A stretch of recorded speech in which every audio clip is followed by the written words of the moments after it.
Shola Fagoisi is the Executive Director of One Life Initiative for Human Development, Ibadan, Nigeria, a non-governmental organization working to improve the well-being of young people by providing safe spaces, skills, linkages, and vocational training, including information and resources to enable them make informed decisions. He holds a master's degree in development communication and is currently in line for a PhD in public policy. He has served as consultant to UNICEF Nigeria, the global media campaign to end FGM, IFDC, ICRA, ICRA, and a number of international and local non-profit organizations. Shola also holds a certificate in non-profit leadership and management from the Lagos Business School.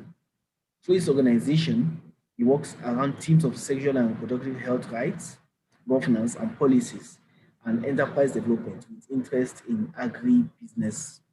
He tweets as at Shola Fago. We're excited to have you around, Mr. Shola. Thank you for making time to train our participants this morning. You can unmute yourself and begin your session right away.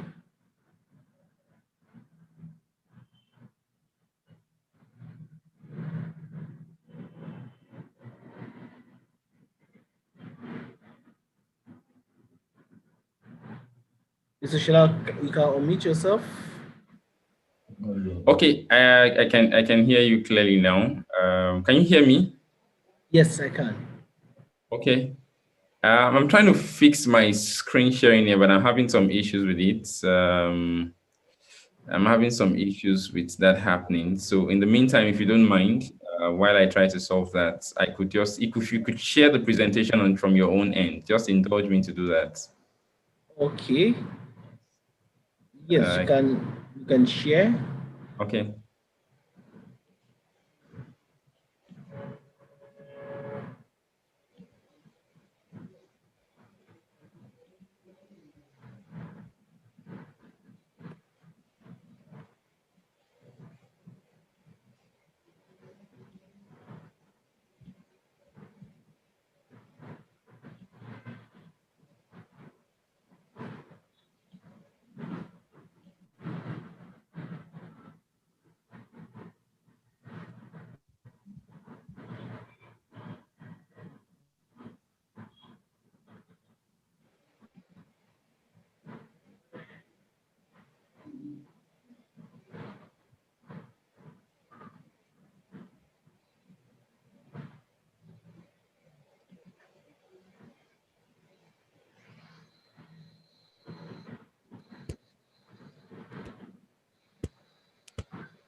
Okay, awesome. Okay, can you hear me clearly? Yes, I can. All right, great. Thanks for doing this. I hope I can fix this problem subsequently. So good morning, everyone. Good afternoon, everyone. So my brief this afternoon is to share with us how we can actually leverage technology to promote good governance. What exactly are those things we can do when it comes to technology? It's the 21st century, several tools that we now have. And then we're talking about good governance, and we really can understand this in the context of several things happening in the country. There are conversations now about ethnic identity. There are conversations about security. There are various conversations about, look, the quality of leaders we have as well. So how do we use this invariably to expand the breadth and length of that scene of this conversation in a way that ultimately we can say that, look, we are beginning to use technology to actually promote governance. How do we use technology for electoral purpose? And my interest here, more importantly, is what can you do at your own level? So let's not even talk about at the federal, at the state, but in your own personal space. What is it that you can do to actually help bring about some of these changes? Next slide. Okay, so my presentation I will talk about the concept of governance, just to re-echo and help us understand what this means. I would also talk about the new trends in technology. What are those things that we really need to know? What does the space even look at now? To amplify this, I'll share with us a number of data around this. Why do we need to talk about digital technology? Why does it count? And then I'll show how to use various digital technology tools that can aid, good governance. I'll talk about it introductorily briefly. I know I have another session on, on storytelling, because ultimately that is part of the thing you want to do, part of the several things you want to use these platforms for. Next slide. Okay, so very, very precisely, governance itself is a very broad concept. Okay, so ideally, we're talking about ways through which a country is actually governed. We're talking about economic frameworks. We're talking about regulatory policies. We're talking about macro policies. We're talking about micro policy. We're talking about the various interactions between various sectors. And that's why, for example, you have various ministries. You have departments, you have agencies, and all of this works together. So when the entire COVID-19 thing came, several of us did not know that there was even a body called the NCDC, right? But now the NCDC is playing a major role. So the question is, would Nigeria have thrived without a group like the NCDC, right? Several of us did not know about groups like the Nigeria Intelligence Agency until we started having several security challenges also, as as a country and as a people. So my point here is that the interaction between several of these agencies of governance, how well they interact, how several of these platforms are, geared together, is what brings us to talk about how governance works. But we don't just want governance to work. That's not the interest of any citizen anywhere in the world. It's about how does governance work in a way that would profit me. I was having a conversation this morning with a taxi driver, and he was saying, that look, I like this politician because this politician comes around to distribute a lot of money. And we're trying to make him see the point that, look, it is not in distributing money. He says that once a politician comes into town, he goes into every hospital, would, pay their medical bills, will knock on people's door one after the other, that the way we are here now, if we happen on him, he will just give us money. And his argument was that that is the only way to reach everybody, right? But the other part of the conversation was saying that, look, if he fixes the road from where we were coming from to where we are, you would drive on the road, you would have less engagement with your mechanic. If I'm trekking on that same road as well, I would be able to trek and not have to go back and start repairing my shoes because the road is bad. The man who has a facility on the road, who has a store by the road, will likely have better patronage because more people will use that road. So governance is about, that process of decision making, and ensuring that those decisions, those processes by which the decisions are implemented benefits the people, benefit all the people and not some of the people. And it takes us back to that conversation in Nigeria to say, look, we shouldn't have a sense that only a particular group of persons are benefiting from a leader being in office, right? That the president, the governor, is governor for all. Whether you were voted for by a section of the people or by everybody, unanimously, you are still a governor of a particular state or the councillor of a particular location or even the chairperson of a particular local government. So in this context, good governance, as we talk about, as we speak about it, alludes to all activities and efforts to ensure that governance happens the way it should. And really, it's not just about the leadership. We also have the component of the followership. And this is what I'm excited to talk about this morning, to say that, look, this afternoon, to say that, look, how do we actually ensure that followers understand the role that they need to play? So this morning again, I've had a very long day. I spoke with one of the presidential candidates in the last election, one of the young people who ran for elections, and we got talking, and he was explaining to me how frustrating the process is. That look, the only reason he got into that space was to say, look, it is possible that young people come with ideas, and he was proud to say that, look, of all the ideas on the table, he feels very strongly that his ideas are the best. I've followed his writings, I've interacted with him at close range, and I know that, look, is for ideas, right? So that is something he has done in his own space to say that, look, I'm not even interested in, leadership per se, but is to say that how do we bring new thinking into that process? How do we ensure that all the activities, all the things that we're trying to do boils down to the fact that at the end of the day, governance happens the way it should. So really, we shouldn't have a concept of good governance. What if we should just have is governance, if we're sure that governance will translate to good governance? So it sounds like some repetition, some tautology to say that we are having good governance, because governance really should be good if it benefits the people. But we have seen again and again, across several, locations, across countries from history, that it is possible to actually have governance. And then at the end of the day, the governance does not benefit the people. And then the people will now have to begin to engage with the leaders to say, how do we move from that point to where governance will benefit us? So this is the foundation, let's move on to the next slide.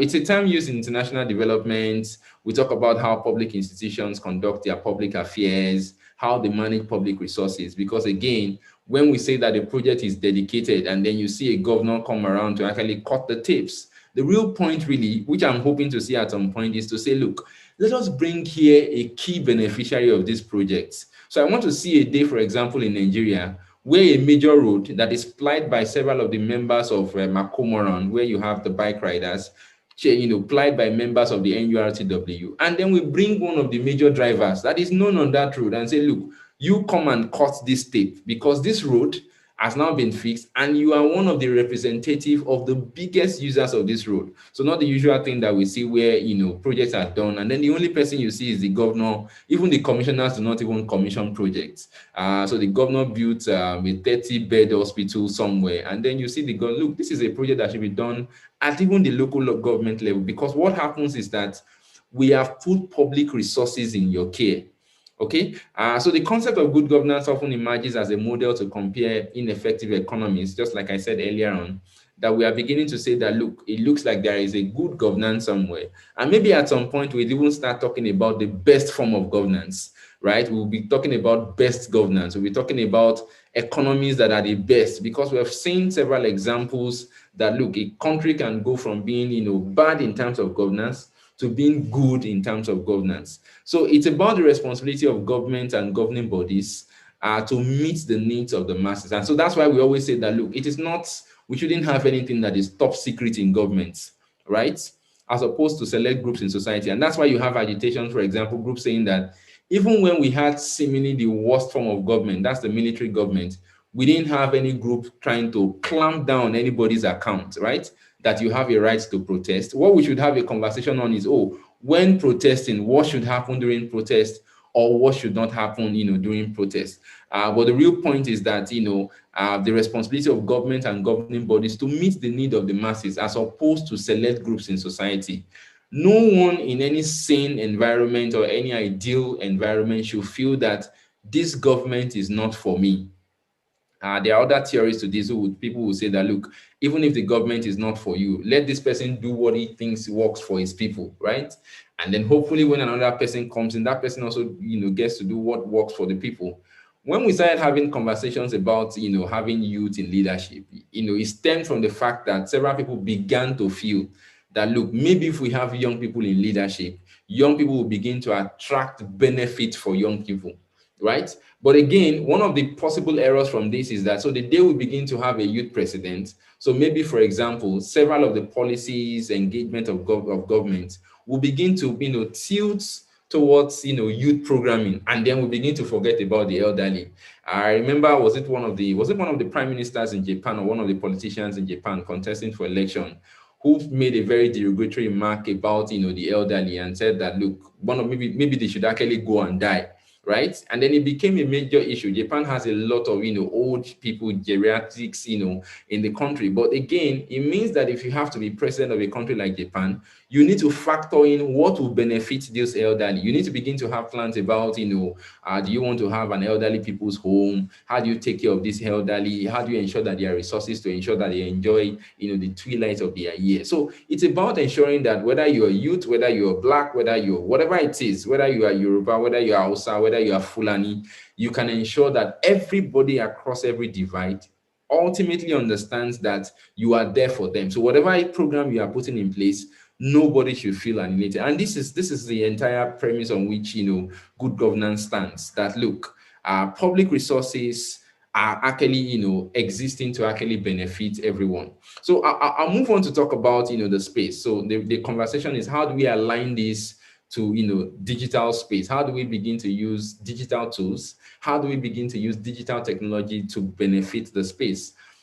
So the entire so I'm using NSAS as some form of case point. So you see me going back and forth around this for several reasons, because again we have seen that it is possible to actually agitate and get young people in Nigeria to get things going. We have seen that it is possible that young people can actually come together, organize themselves together, and take a particular space or channel their grievances across.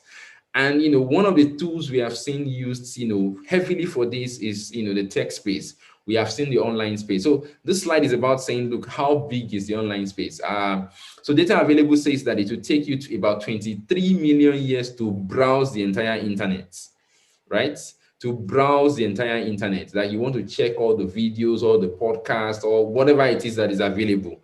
It will take any person 23 million years to do that. If you choose to read, it will take you about 11 million years that you want to read, which means that you're not even talking about videos. You're not watching videos, you're not listening to podcasts, you're not eating, and that's the only thing you do, right? It will take you 11 million years to do this. If you're a Nigerian, your average life expectancy, by the way, is not even up to 70.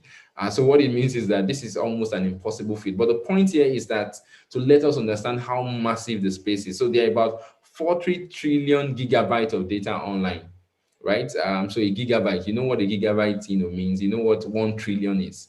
So 1 trillion of a gigabyte, right? So we're talking about 40 trillion of these available online. So it means that as far as that space is concerned, there is so much that we have going, right?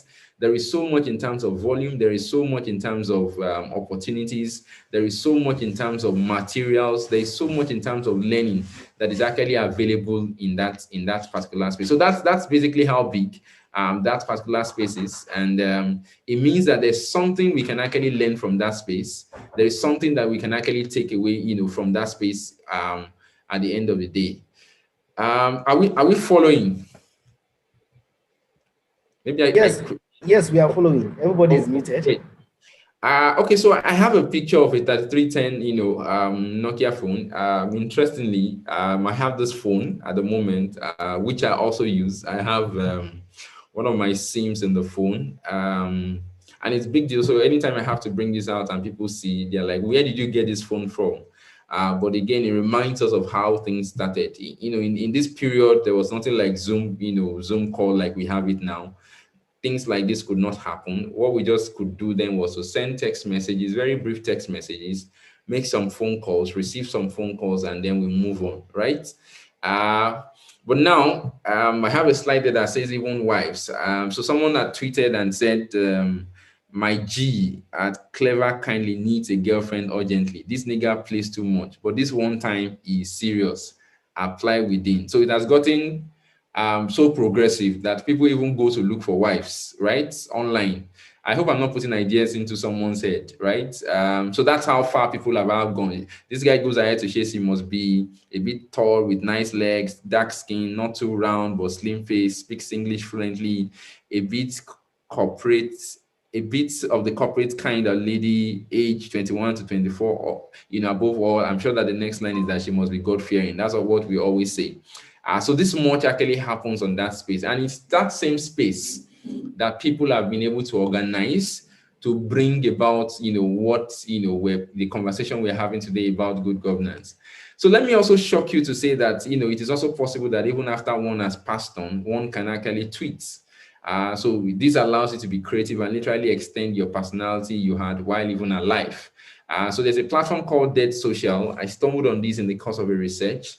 And this platform basically allows you to set up tweets. So if, for example, someone has a terminal ailment, there's a way this platform works. You can set it up. And then what needs to happen is that you give one of your closest friends just an access, and then the person just needs to tick and say that, look, this person is no longer alive, and then all the tweets that you have programmed. So if you wanted a tweet on February 14th, Valentine's Day, the tweet comes up. If your birthday is on July 10th, you wanted a tweet, for example, the tweet comes up. Okay, so even people can tweet after life. So if you can use several of these platforms for even things like this, tweet after live and all of that, how much more when one is actually around. So for a quick fact, there are about 97 million internet users. I know the figure is growing. According to the NCC, Nigerian Communication Commission, internet penetration is a bit, on the average in Nigeria. Almost every household in Nigeria has a phone. Every household in Nigeria has a radio, rather, but only 8 out of 10 actually have mobile phones. 80% of Nigerians access online information on their mobile phones. Now, what does this information mean? It means that if we have to begin to engage on the subject of good governance, online, right, you need to factor in the fact that several people will not use this on their tablets. They will not do this on their laptops because they don't even have one, but they will be able to access information online, right? They'll be able to use their mobile phone. So it means whatever it is you are designing, a training program, a course, an online protest, you're trying to get people to sign, a petition to a particular section of government or whatever it is, you need to be sure that it can be done on the phone, okay?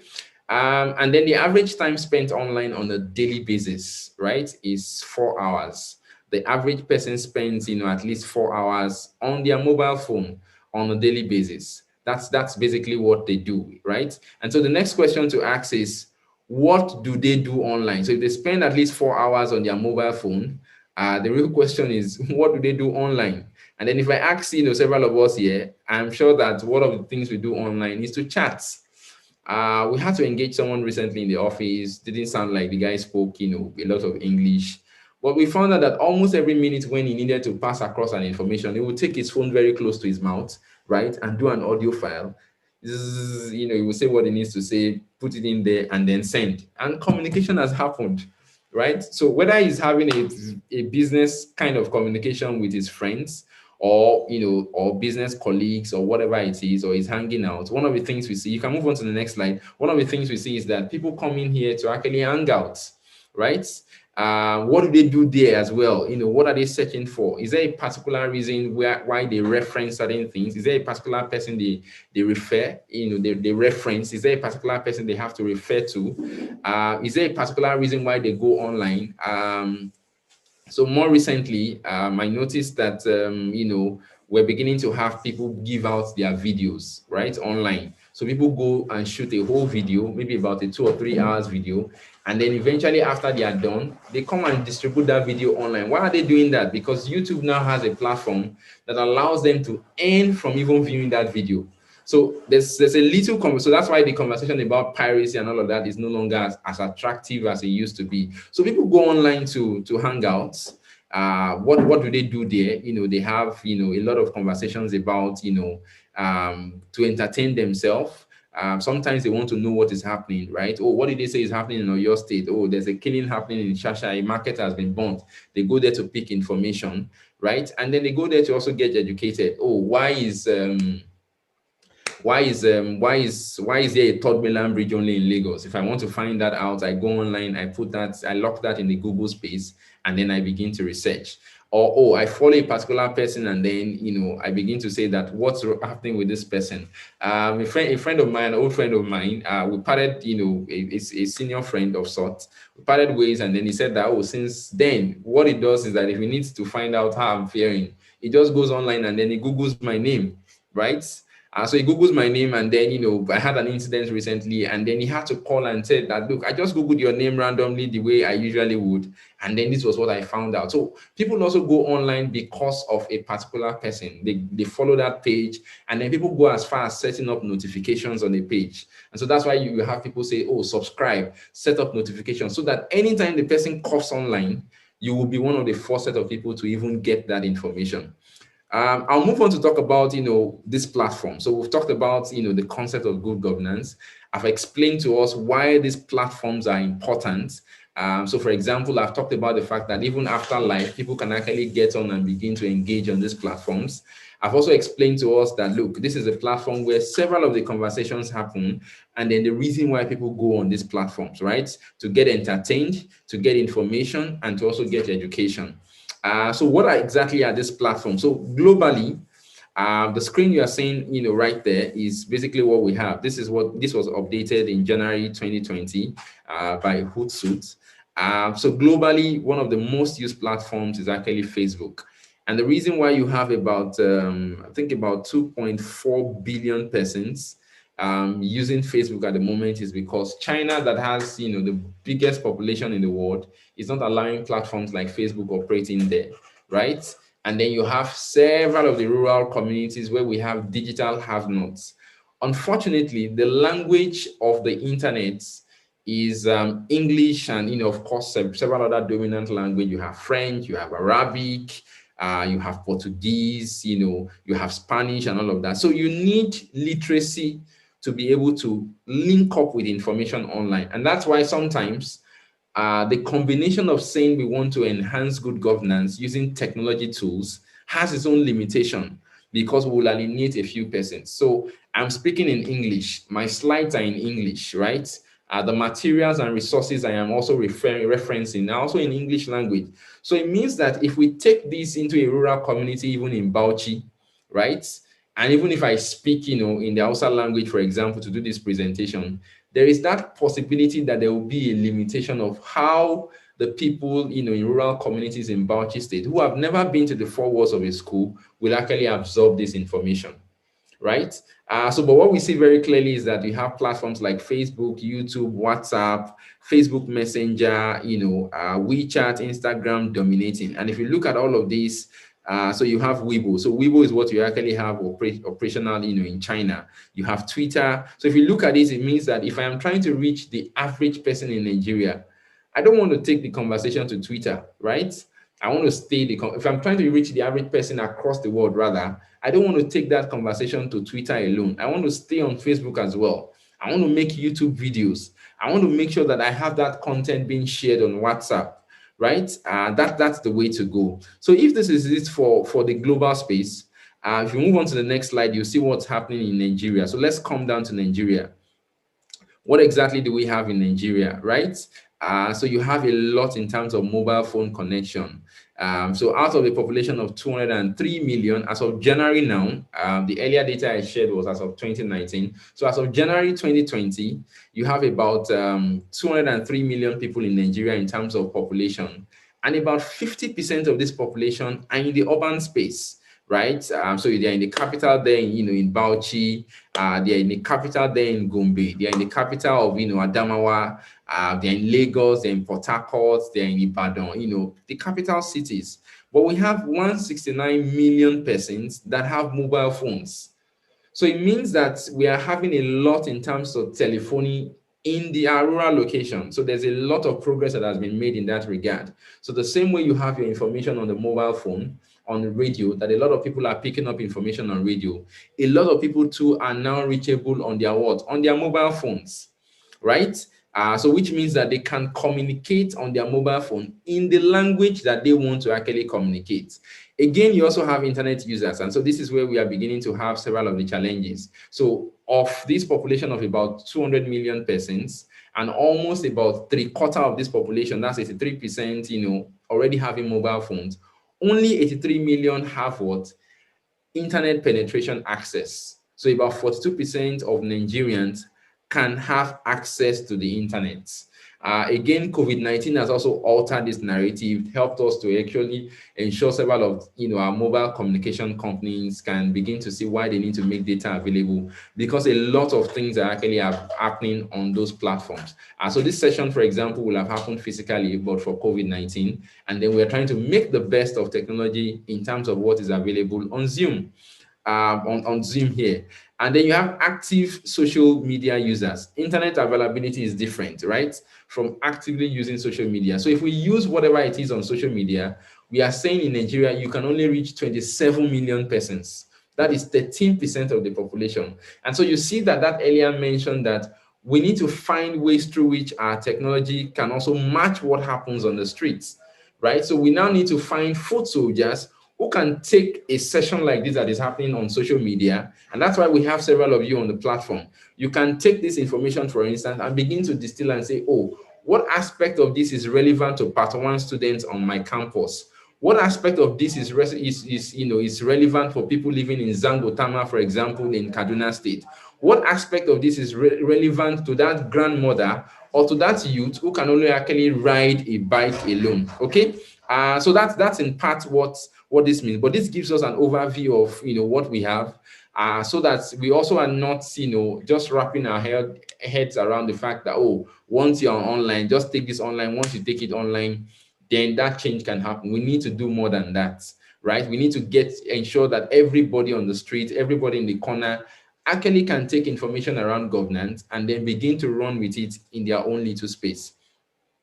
Now move on again to now begin to specifically talk about how this works, here in Nigeria.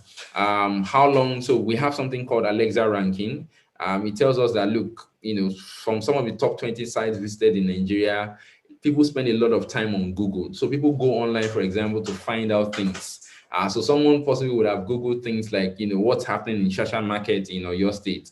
Why are Fulani, persons being labeled, as terrorists? Right? People will go online, like we saw the other person who went even online to put on Twitter to say that, look, I'm looking for a wife. So people put a lot of their queries online. So the average person spends at least about 16 minutes on Google.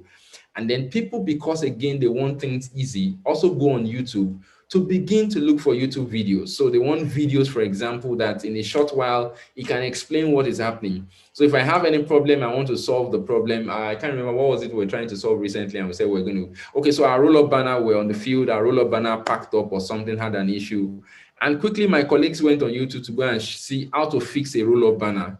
Right? A roll-up banner is that thing that banner that you can move around. You just draw up and you can see it, you can put it as a signpost of sorts wherever it is you are. So people spend about 8 minutes, on YouTube looking for different videos, on the average, trying to see what works. Facebook, they spend about 11 minutes, Instagram, 5 minutes, Twitter, 6 minutes, jam.org.ng, especially when, jam exam is happening, they spend about 13 minutes. And then Nairaland again, you also have, people spending about 12 minutes on Nairaland. Now, I took time to also look at, since we're saying that Facebook happens to be one of those most patronized platforms, I took time to also check very clearly how many people across some of these states are on Facebook. So Borno State, for example, has about 300,000 persons on Facebook. Kaduna has 900,000 persons. So which means that despite the population of Kaduna State, if I put any information on Facebook, for example, the maximum number of persons that can see it is 900,000, right? You can move on to the next slide. The maximum number of persons that I can see what is happening in Yobe is about 100,000. The maximum number of people that can see what is happening in Gombe is about 150,000. In Kano too, I have just about 900,000. And that's why I'm saying that when we talk about good governance, we need to make sure that every aspect of governance functions properly. So because of the literacy rate, and you can put this at the literacy rate of some of these locations. What's the literacy rate in Kano, for example? What's the literacy rate in Kaduna, for example? What's the literacy rate in places like Bauchi, for example? So it means that states with lower literacy rate, for example, we have lesser number of people on those platforms because social media platforms, technology becomes a luxury to them and not necessarily, a necessity, not necessarily a tool that they can actually use to work. So look at the FCT, the Federal Capital Territory, despite its very lean population, suddenly has about 2 million persons on Facebook, right? So this tells you again that, because it's the FCT and then you have a lot of, business happening there, a lot of government engagement happening there, you have upward of about 2 million people on that platform, right? On Facebook engaging from the FCT. Okay. I'll move on to the next slide, and then I'll talk about the tools. I'll talk about the tools that we can actually use on these platforms. I'll still come back to talk to us about the top visited sites. But again, I just thought that I should lay this foundation so that we understand some of these tools that are used. So again, I've talked about YouTube, and for the purpose of this session, the idea is to tell you and say that, look, these are some of the tools that you can use. So there's a tool called Google Trend. So if you don't know what Google Trend is, what you need to do after this session is to go on your YouTube. So I'm going to leave this as an assignment for us. Go on YouTube and go and type in how to use Google Trend. So you see several videos that will come up, and then it will be able to show you that, look, this is one of the things you can do on Google Trend, right? So what do you do on Google Trend? Google Trend basically, helps you understand that, look, this is an issue and this is a trend concerning an issue. So if, for example, I go and type, what can I type on Google Trend? If I go and type Bauchi State on Google Trend will show me what everybody else is trying to find out about Bauchi State. Maybe people are finding resort in Bauchi State. Maybe people are trying to find out cost of accommodation in Bauchi State. And it will tell me where these people are even searching from in Nigeria. The people making this search in Bauchi State, are they trying to find out about tourism in Bauchi State from Abuja? Are they trying to find out about tourism in Bauchi State from Lagos? So it will tell me that, oh, maybe there's a group of persons in Lagos State that are trying to visit Bauchi State for tourism, right? So if I type something as simple as yellow fever, right? And then, I can begin to see, oh, where is the conversation about yellow fever happening in Bauchi State? If I type local solution if I type COVID-19, and then it will show me that, and then I can say, I only want to see for Nigeria. I only want to see for these two states in Africa, these two countries in Africa. I only want to see for the global space. I want to see what is happening worldwide. So Google Trend allows you to see the trend of a particular subject across different places in the world. There's another tool called Google Alerts. What Google Alerts, allows you to do is to set up an alert.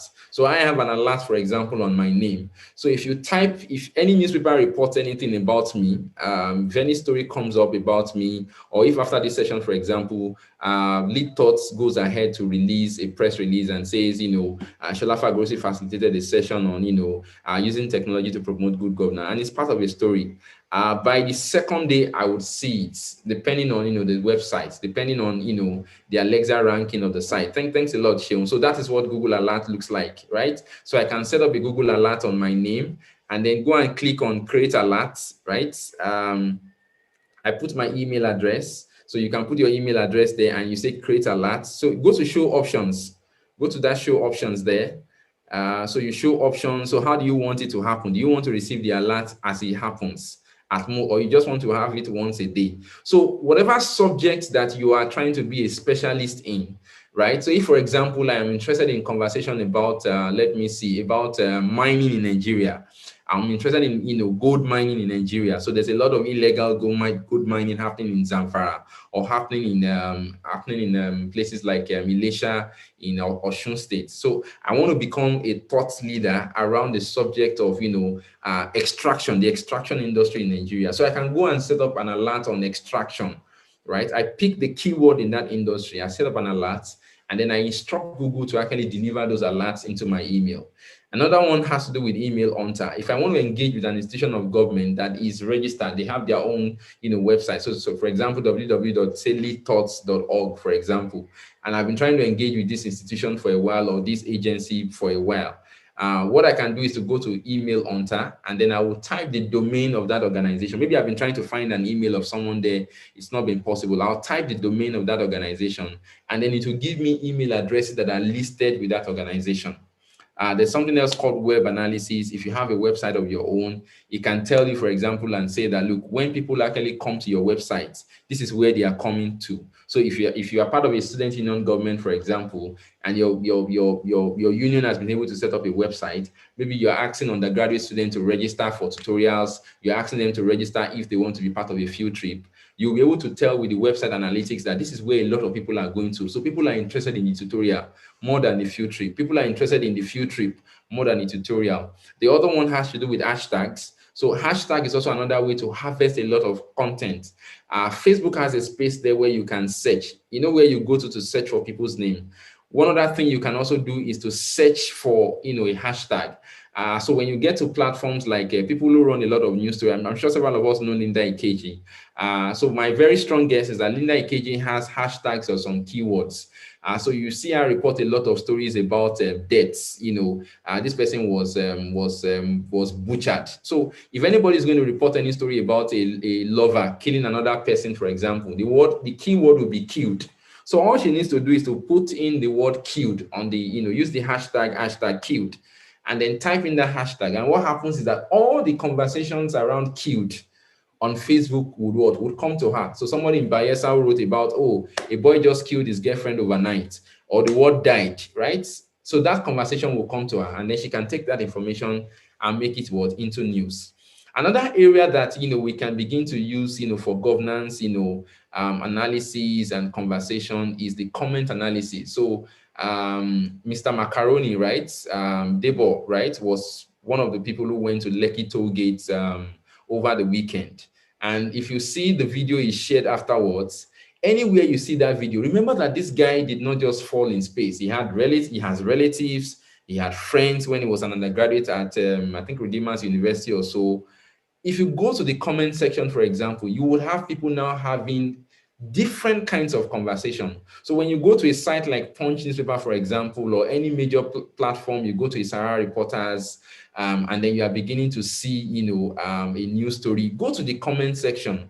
If you go to Daily Trust, for example, when they post out a news story online, go to the comment section, and then you can begin to read different thoughts. You can see different kinds of people who will tell you what is even happening, and it's not even in the news, right? Several things actually happen in Nigeria that never finds its way to the news. You guys know several things happening in Adamawa, in Bauchi, in Gombe, in Abuja that will never find its way into the news. And one of the things you can even make, a specialty around is taking that kind of information, and then you can even start a platform of the news outside of the news, right? The news that never gets reported, right? And that's the concept of community journalism. That's the concept of community citizens journalism now. That what we know your own platform for is that, oh, if you go to this guy's Twitter platform, you'll be hearing about things that are happening. If you go to this guy's, Instagram platform, you'll be seeing things that are happening on this guy's, platform that never gets reported. They would not know that all you have done is to harness, tools like this for the purpose of good governance. And then you can begin to even tag, several of your House of Rep member, several of the House of Assembly member, which is something else again, to say that, look, who is the guy representing us as chairman of the local government? And then you can go there to just make a simple request and say, Mr. Chairman, you cannot exist in this local government and say you don't have a Facebook page. We need to know what you are doing.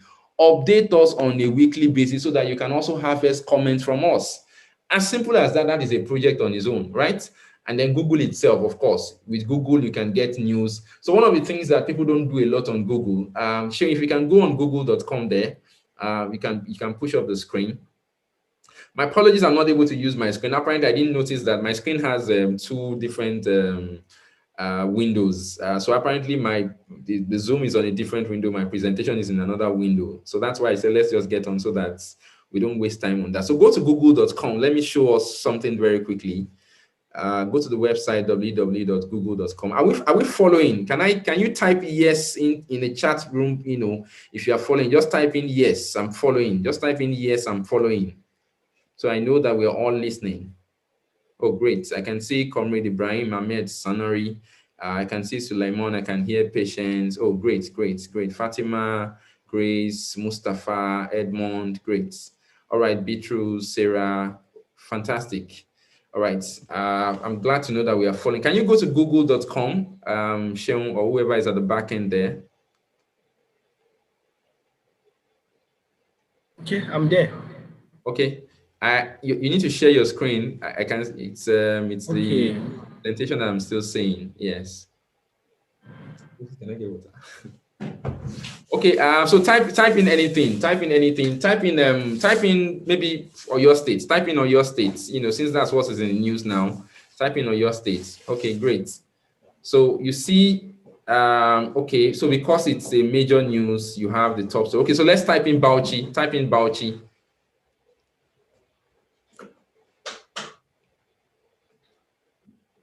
Okay, okay, I'm seeing top stories. There's something else I want to show us. Let's type in governance. Type in governance.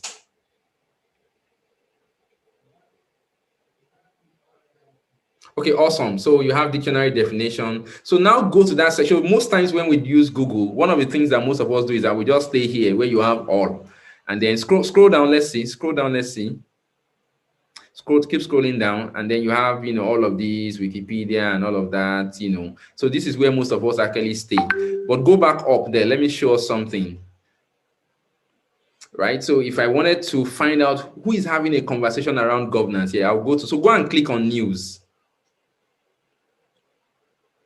Yes. So if you click on news, for example, can you see now? So we are beginning to see there's a bad smell to Japan's corporate governance reform. Keep scrolling down. I can see it's good governance a necessary precursor to peace. Now, this is from the UNDP. And so most times when I want to have a conversation, I want to have a presentation, I come in here first and foremost to see some of the contemporary conversations. By that, I mean that what are the recent conversations about this? Let's type in, what other thing can we type in? Let's type in peace. Type in the word peace. Yes, type in the word peace. Right? So you can see northern killing. So you can see this is what the news basically is. So if you go back to all now, so you can see the various news around this. You can even see the Vatican City. Keep going down. You can see the Vatican City say, Holy See urges peace, social justice in Myanmar. So it's not just about Nigeria, right? Cleric urges churches to pray for peace. Look at Voice of America report. 2018 peace deal was not a fix for South Sudan. So if I want to have a global conversation about, the subject of peace, so I have examples in South Sudan, I have examples, in Myanmar as well, based on what is contemporary. So I want to encourage us as well, not to just stay with, what Google gives you, because Google algorithm works based on what is available in terms of what somebody has fixed on that platform.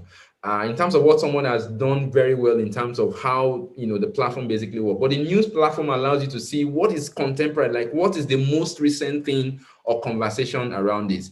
And then if you go back to the top there as well, you can see books, you can see images, you can see, you can even avail yourself of opportunities for seeing video as well. Thanks a lot, Shion. So that's one of the things you can actually do with Google. So it's not just just searching and then moving on. So when you're doing even your academic assignments, you want to put together an article to talk about this kind of injustice on your campus, don't just limit yourself to this, right?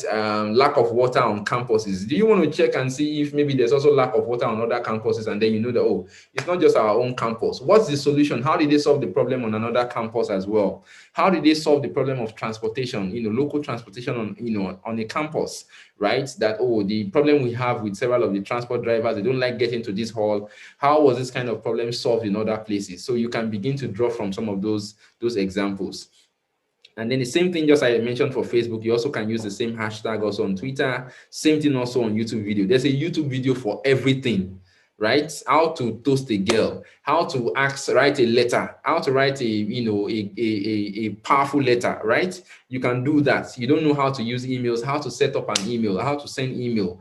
Whatever it is, you can do a video on how to actually find out how to do those things. You want to go and pay an advocacy visit to maybe even the registrar of a university, right?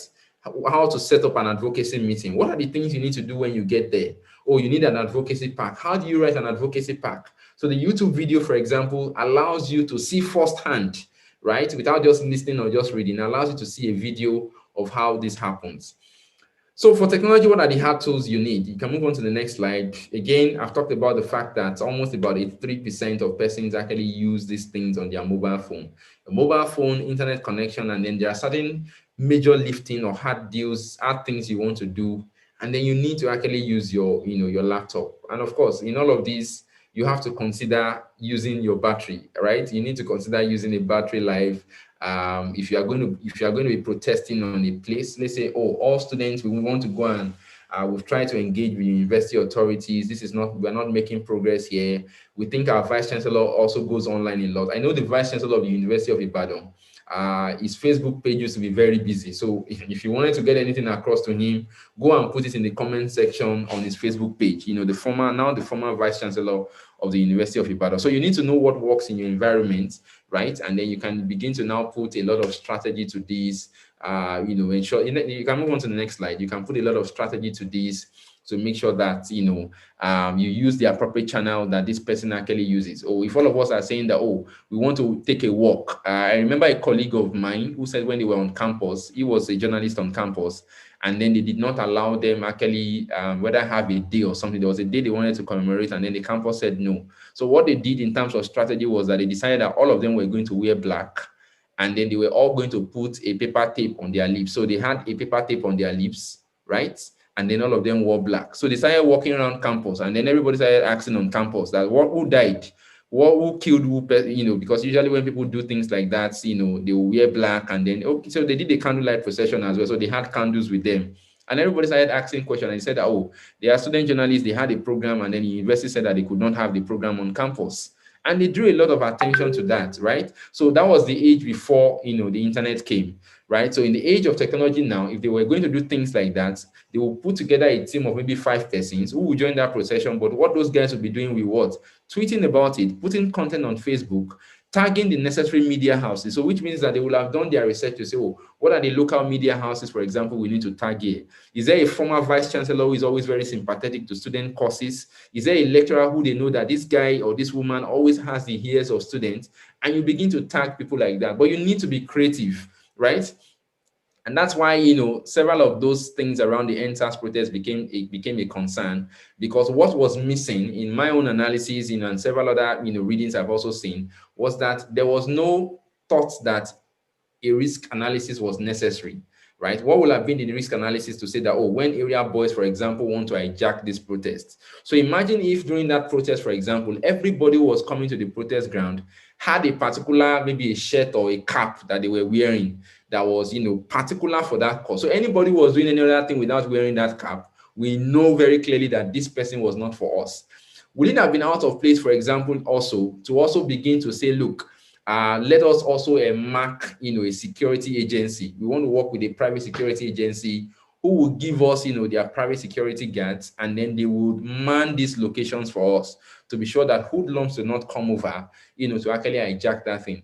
But the only reason we're able to say at the end of the day that hoodlums were the ones who did what happened was because there were several video evidences, right? There were people who were taking pictures, there were people who were taking videos, and that tells us again about how important, several of these tools are. Several of the policemen that have been sacked, in different locations because they did something untoward was because somebody was confident enough, somebody was bold enough to actually use the mobile phone to actually capture what was going down in those locations. Okay, the next slide. In doing all of this, what would this online engagement cost you? How expensive is it? You need time, right? You need time. Sometimes you need financial resources. By this, you need trainings. You need to have the information just the same way you are doing now. You need to know what works in a particular place. Maybe you want to a mobile phone that can do that. You need a mobile phone that can do that. I just had to get a tripod, yesterday. So we're supposed to do a project in a location. And I know that, we can't afford bringing in our media team to that location. So I needed them to run me through, look, what can I do with my mobile phone here, right? Oh, you can use a tripod. There's a lens that you can buy an external lens to your phone and all of that. So you might need just a little financial resources to do this. And then you need efforts, right? It's a lot of work, right? To put things online together. It's not as simple as it looks like. It's a lot of work. You need a strategy. How are we going to go about it? You don't just say that when we get there, we'll start tweeting. No, that's not a strategy. Right? We'll start we'll put it on WhatsApp. No, that's not a strategy. Are you going to design a DP first and foremost to inform people that we are going here? Right? After we do that, are we going to do a video? When we do the video, are we going to interview people, for example? When we go into this community, why not let's interview about 3 or 4 persons? So a road in a particular community is bad, and you want to draw attention to maybe, the House of Reps member. So why not interview about 4 or 5 drivers who have used that road? And then the driver can say, look I'm just coming back from the mechanic's place. This is it. This is what has happened. And then you can also interview maybe a woman who plies that road, for example. That's a strategy, right? So that comes with a lot of effort. And more recently, again, you also need to advertise. So if you think that your reach may not be able to go. So that's why, for example, if I'm planning a program in Ibadan, I can target that I want people from Bauchi to apply for this. And then I target the small crowd in Bauchi. I can target people in Benue State and say that, oh, these are the people that I want to apply for this particular opening. And one of the things I should also mention, I'll move on to the next slide, is that There are a lot of professions in the digital space. And one of the things you try to do as a young person is to know bits and pieces of all of this. We have the SEO manager, you have someone who can manage projects, who will say, oh, because we're doing this, let's put everybody on a WhatsApp group. Okay, everybody who is part of this on a WhatsApp group, everybody who is part of this unit, the media unit, create another sub WhatsApp group for them, right? Everybody who is going to be writing content for us, who is going to be drafting the tweet for us. Not all of us are good writers. Create another group for them. So when they write, somebody is there editing and then can send into the general group. So you can see a lot of organization. Somebody else will analyze and say that, oh, how many messages did you send? Oh, we were able to do 500 messages. How many people were reached? We were able to reach 200,000 people. Oh, fantastic. That means we have made progress because our target was to actually reach 100,000 persons, but now we are listed out here are some of the skills that you might want to begin to look out for, and say that as a young person who is interested in what is possible in terms of the marriage between technology and good governance, you can begin to take skills around this. We have the SCM manager, we have the SEO manager. The search engine optimization manager is a person who ensures that when you type something on Google, for example, you can find answers right on page 1 of Google. That's what the SEO manager does. So that's why Google, for example, will serve you a content that has video, that has audio, that has picture, and then that has text. So Google is in the business of bringing you the best of content. That's what they do. So anybody who puts a content online and say challenges of young people in Bauchi, and then the person writes certain things and then also shows a number of videos of young people complaining about the problem in Bauchi. Oh, there are little or no job opportunities in Bauchi. Most of the job opportunities here are government related work, and if only it's only government that can actually employ in Bauchi. Oh, and yet there's a lot of opportunities here. And then there are pictures to show that look, light is available in Bauchi 18 hours out of 24 hours. So which means that in your own small space, you're already helping people who are going to want to make a decision about moving to Bauchi for whatever it is that will invariably impact on governance. And remember that when we talk about the issue of good governance, it's not just about a politician being in office. That's not what good governance is about. We're talking about the economic dynamics as well of that particular society, right? We're talking about, the livelihoods in that particular location. So there are states in Nigeria, for example, that you will never find young people who have technology skills. Young people who have technology skills rather Yeah, migrate to places like Lagos. Mr. Shirley, the time. Sorry, I have to stop you now. Can you Oh, take okay. the next 3 minutes to just hand up? We just round up. Okay, let me do Yes. that very quickly. Okay. We're Yes. enjoying the session, but the second facilitator is with. Maybe you continue after the second facilitation since you're still coming back. Oh, okay, okay. So I can move this, to having in the second facilitator, and then I can conclude on this. Just a few more Okay. slides, and I'll be Okay. done. Cool.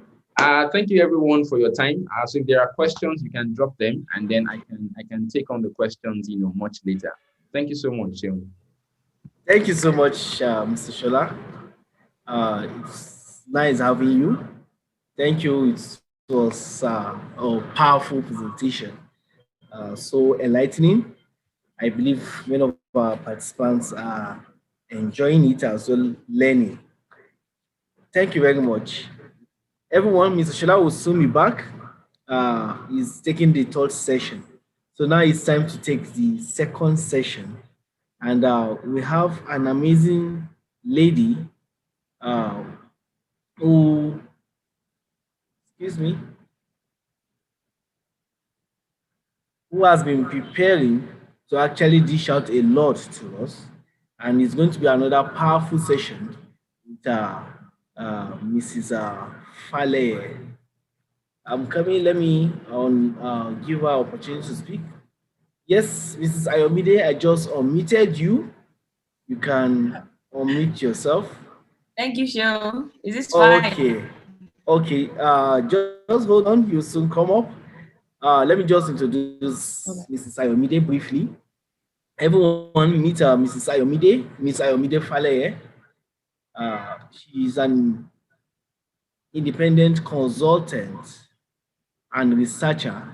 She graduated with a bachelor's degree in history and strategic studies at the University of Lagos, Akoka, Lagos. She proceeded to the Lagos Business School to further her career in public policy and non-profit management. She joined Budget in 2016, a civic startup backed by Gates Foundation or Media Network MacArthur Foundation.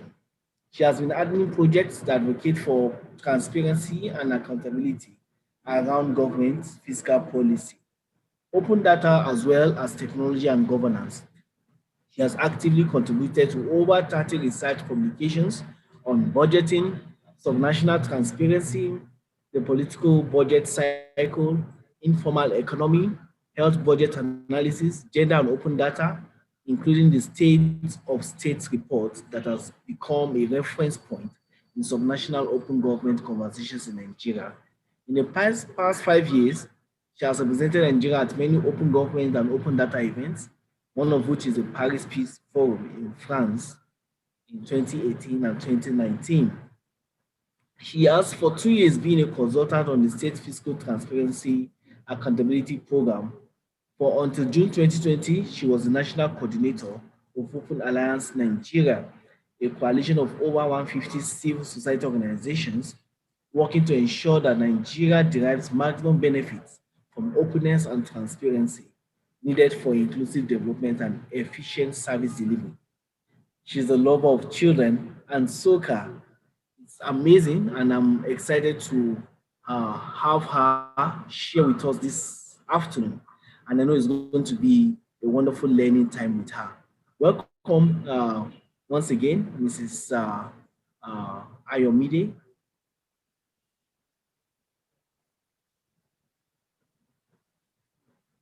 Is Miss Ayomide there?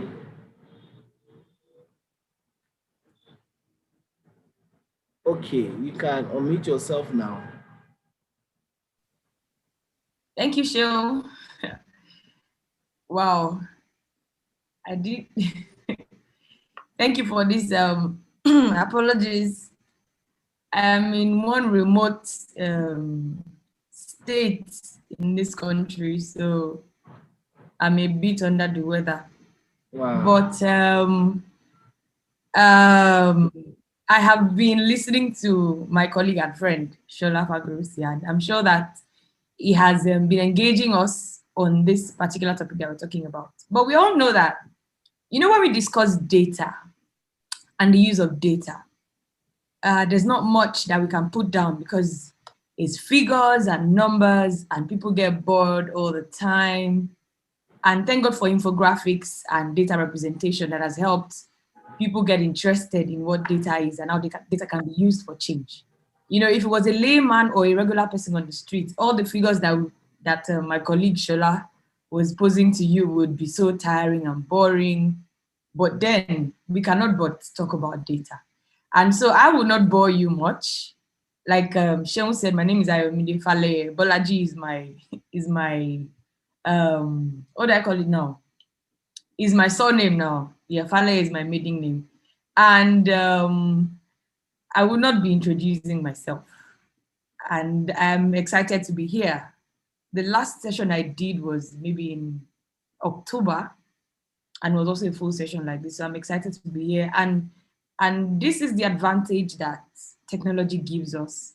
We really do not have to be in one place to talk about how we can take advantage of what we have, as data information to improve or enhance change in Nigeria, which is more like this Nigeria. That's what I call the current situation of this country, this Nigeria that we're in.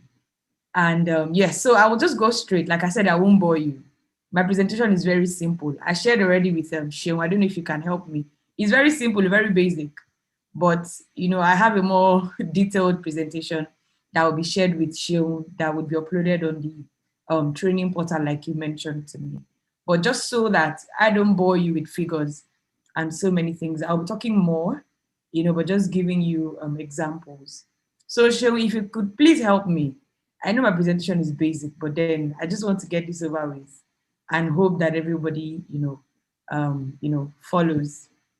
So if you could please help with the presentation. So while we're waiting for Sheon to help, I can see a Philip trying to maybe find a seat or something. I can see his camera moving all over the place. And then there's Ibrahim too, he's on motion. However, the first thing I would like to mention is about data. So many people call it data, so many people call it datas, so many people call it data sets. So many people have different names to describe what data is. Sorry, You and I I can can't. Sorry, check your I email. can't lay Email. hands on it. Okay, Oh, check your email. You have something. okay, I will check. Yeah, you have something. So I can just continue discussing why while you find it.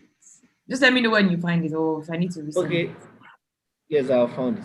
Okay, yeah, please. Very basic. Like I said, we refer to data in different ways. I would say data is non-facts. I would say some people will say data is just information that is not confirmed. Some people will say data is just a collection of ideas of people put together that somebody wants to impose on us and say it is data. I would say some people will say that data is an unconfirmed idea of somebody put together. And as such, it needs to go through a particular processing, before you are able, to use it. However you want to describe data. Yeah, the first page, please, or the next page, please. However you want to describe data, you know, that you and I even know what it is. Know what it is, I mean that that Buhari is our GCFR, that is our commander in chief. That is known and it's a fact. You know that um, the former Secretary of State, Abakiari, is late, is known, is a fact. So whatever you decide to use that information for to further prove a point or to further establish a fact now depends on you. But then we all know that there are two different types of data sets that we can use. So I will not go into core data analysis and all the analytical words so that it does not bore us. But we all know that, okay, maybe we all do not know. There are two different types of data sets that we can use I see the topic is to engage change. We can either go the qualitative way, of course, which is like a collection of ideas put together, or we go the quantitative way, where we have figures flying all over the place, but we still do not know what to do or to do with it. The next slide, please. So this is, like I said, this is very basic. There's a more detailed, presentation that will be posted on the training portal, like Sheil mentioned. So I have divided this into two: government data and administrative data. So I will not bore you with everything else that surrounds it, but let's go to data that can be used to engage change. No, just go back to the slide before. Yes. So what do you call government data? What do you refer to as government data? Um, well, we cannot say propaganda and manifestos are government data. No. Government data, anything related to the government. Financial data sets, everything that tells us how they are spending money and how they are getting money, which is more like the most important data set in this country. Of course, the constitution itself is a collection of, is data itself, is information itself. But then the most important one is how government is spending money. And even the administrative one is under government. But I Yeah. just wanted to, put a divide into the in between the two so that we understand everything related to how government runs its organization or our organization, is government data, whether it's agriculture, whether it's trade, whether it's finance, whether it's demography, whether it's mortality, whether it's anything related to government data, anything, as long as it is data that can engage or that we can use to engage change. However, we can bring it to a local level. At the local level, we have CBOs, that's what do you call them now? Community-based organizations. We have local governments. We have some associations like CDAs that have information, maybe not documented, maybe not detailed, but this information can be used, at some point, at every level, not even at some point, to engage change. And whether you like it or not, when we define democracy, which is like a system of government, we say it is for the people, by the people, and of the people. So in actual fact, we all, including the federal government, the state government, the local government, yourself, myself, we are the government. Although in Nigeria, there's a bit, You know, Nigeria's case, I would say it's a unique case. Everything about Nigeria is unique. You know, sometimes we refer to the government as the people that are leading us. But in actual fact, government is a collective thing. We ourselves are the government, including the political leaders and myself and yourself. So whatever data that you have, that's why I captured it as government data. Whatever data that you have that is relevant to yourself and to your immediate community is government data, because at the end of the day, you will make use of that data to cause a change. You don't necessarily need the federal government to come and help you use that data. I'll give you an example. I got an hint that, okay, this from maybe a friend or something, that you know, there's a palliative store somewhere, which, you know, it was something that was that happened a while back. There's a palliative store somewhere. Trust me, if it was just one person that had that information about where those palliative stores were, you know, there would not be any stampede and a lot of issues that happened at the time and a lot of destruction that happened at the time. But then the fact that I have an information and it is useful to the community, to myself first, and then to the immediate community, which makes us a government, that is when a data or a data set or data can be used to engage change. I'll give you an example. There's going to be a road that will be constructed on my street. I'm not the only person living on the street. And we've got an information that the contractor will try to circumvent, or will try to, what do you call it now? They will try to maybe embezzle money. I would not keep that information to myself, right? I will share the information. Say I have first-hand information, I'll probably just share with my CDA chairman. I will share with my colleagues on the street, and we'll find a way to gather information on this so-called contractor, and then we'll share with our representatives that the person you gave money, we've heard is trying to do that, and they validate it, and before you know it, you know, you cast the person, like we say, you cast the guy, and then, you know, they get someone else to come and do the work. So at the end of the day, like I said, we are the government. It is not only political leaders. It is not only our representatives. It is not only the guy sitting at the top. It is not only your guy at the top. We ourselves are the government. The minute you have data that can affect your life directly and also extend to your immediate environment, that is you being the government on your own and also effecting change. And of course, you know what administrative data is. My voice is mute. Oh, I can see someone saying my voice is mute. Please, can you hear me? Just No, say we can yes. hear you. Your voice is not mute. All right, go ahead. When you talk about administrative data sets, you know, their data sets also, like I said, is inclusive in government. But now it is more specific. Administrative data, I'll give you an example, like the federal government budget. When you see something that is called when you go to the data set and you see something that is called um, line items. Those line items, most of them are administrative. In fact, I can say all of them are administrative. You see purchase of photocopy machine, purchase of cars for the state house, purchase of this. All of those are administrative data sets because they do not directly affect the people around them. It only affects the people that are working in government. So you see the two different things. Yeah, you see the two different things. Just go to the next slide. You see the two different things. So there is government data, which I've explained extensively, you and I and the political leaders and everyone that is the government. So an example of the type of government data sets, like I said, financial, at the CDA level, at the CBO level, at the CSO level, at the NGO level, we all have a budget, whether we like it or not. But then it might not be documented. It might not be, yes, maybe it is available to our members. But you know, the foremost one that should be of concern to you and I, really, is the federal government budget. Is more like, apart from the constitution of the country, that is a document that you and I should be interested in if we are going to cause any change at all. I'm bringing this forward because there's a lot of concern about, you know, maybe because I'm an analyst and I understand this document, about how government keeps regurgitating the way the budget is. At some point, it looks like they are changing, but at another point, it looks like they are still in the same place and they are just, you know, just deceiving us. I'm talking about the Nigerian government anyways, and I can say it anywhere. So yeah, if you look at this is just an example. On my left side, that is what the federal government budget looks like. The first page, which is the summary, and this is the 2021 approved budget. But if you go to my right, you see what it looks like.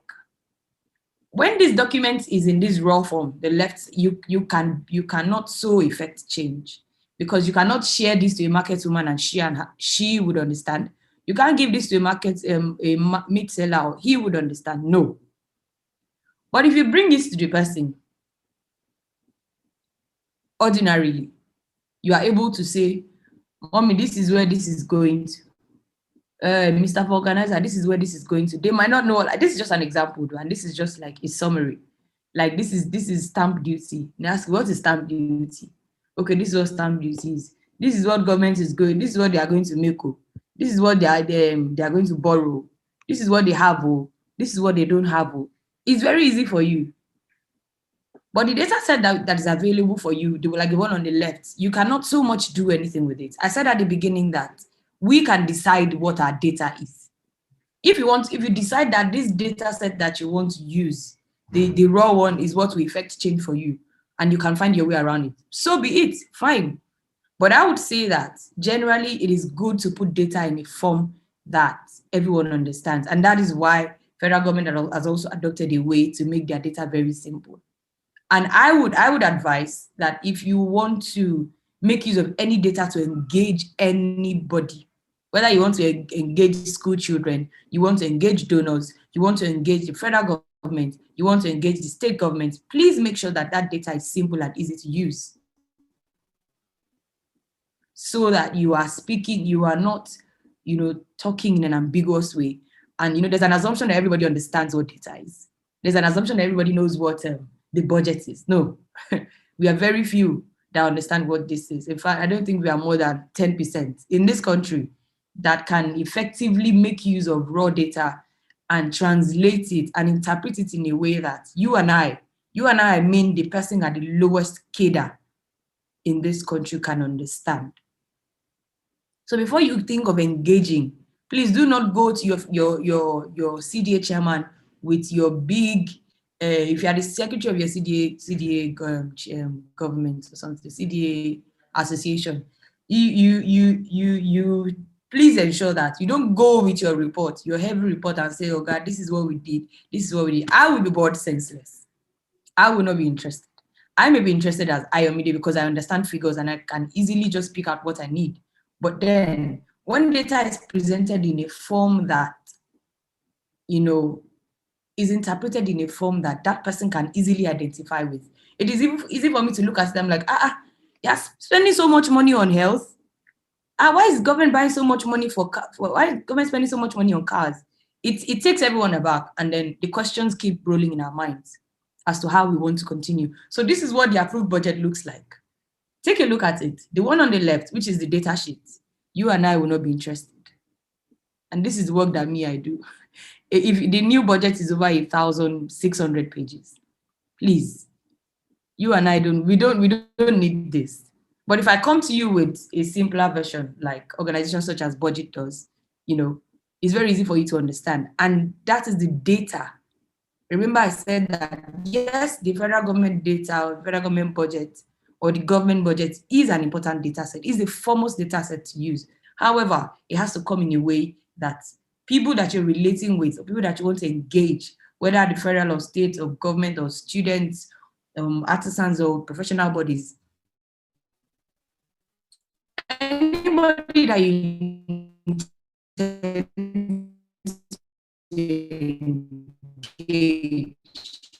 must be able to let me not jump the gun. Show, please, the next slide. It's shown there, please. The next slide.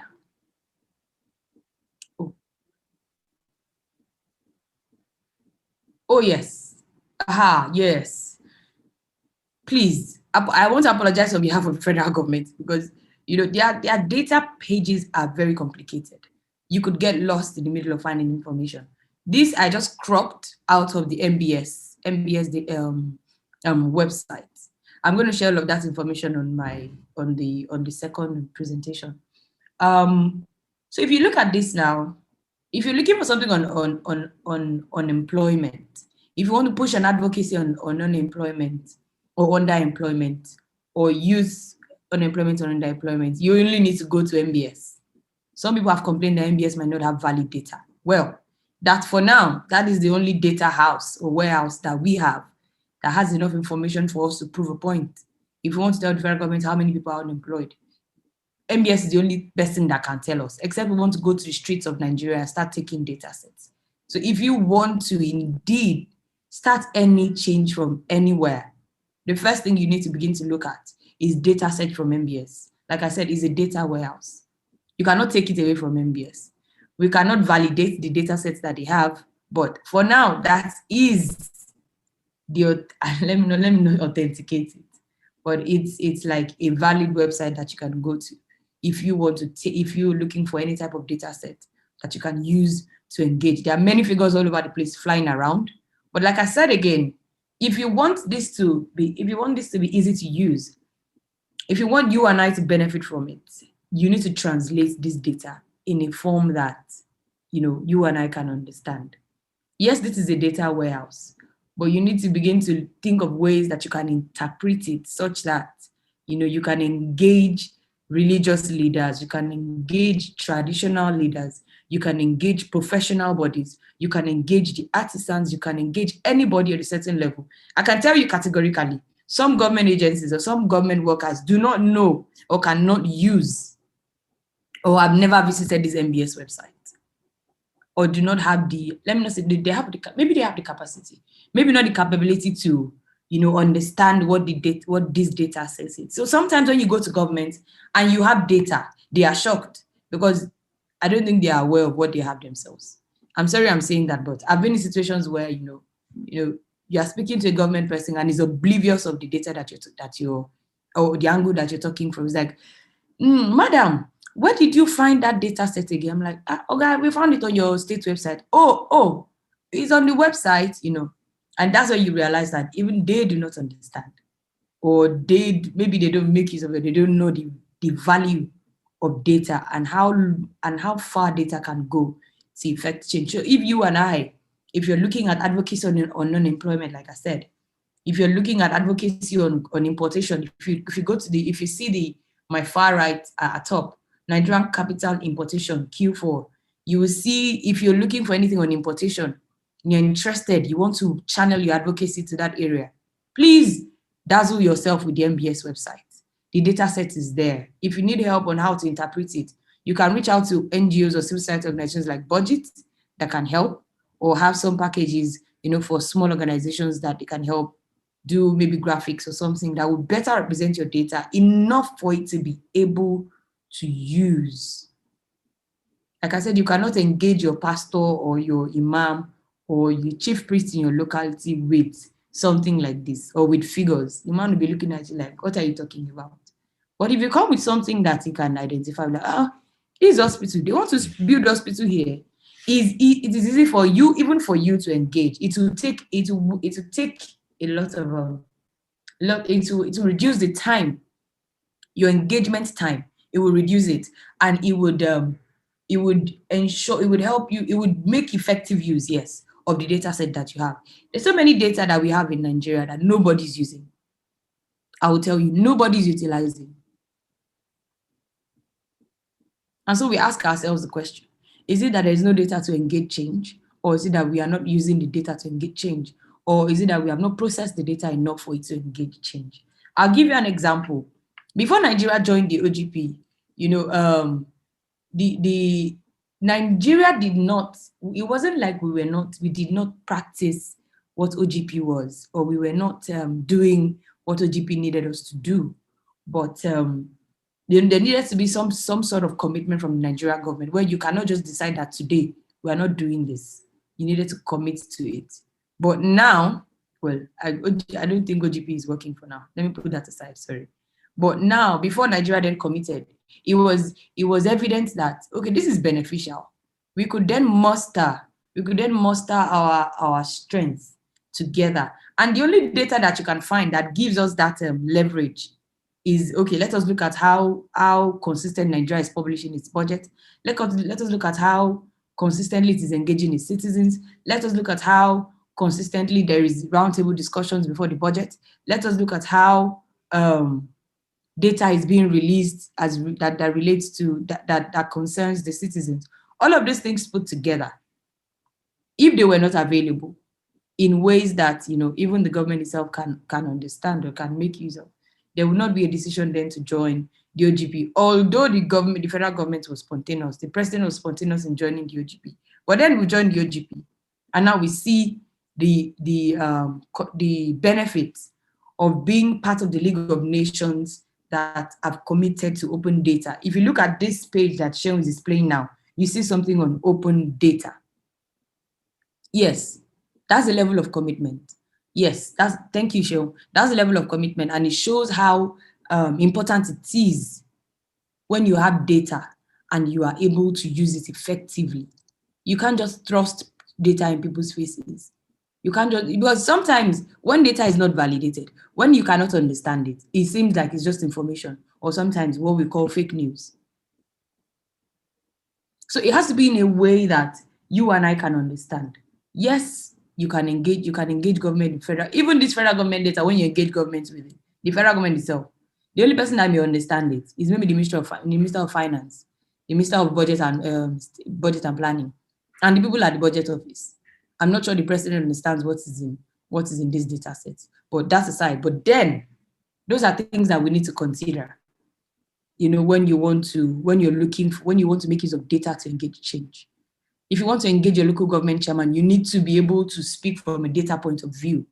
Sir, I heard that for example, budget has something called LG Alert, and then it publishes data sets for what do you call it now? Allocation to local government. If you do not have that data with you, you cannot engage your local government chairman. In fact, if you want to go the extra mile, put that data, get that data set from maybe April last year, or maybe like 2019. Yes, say like from May or June 2019, and put that data set in such a way that the man sees the figures and like, sir, we heard that money has been coming to this local government. What have we been using it for?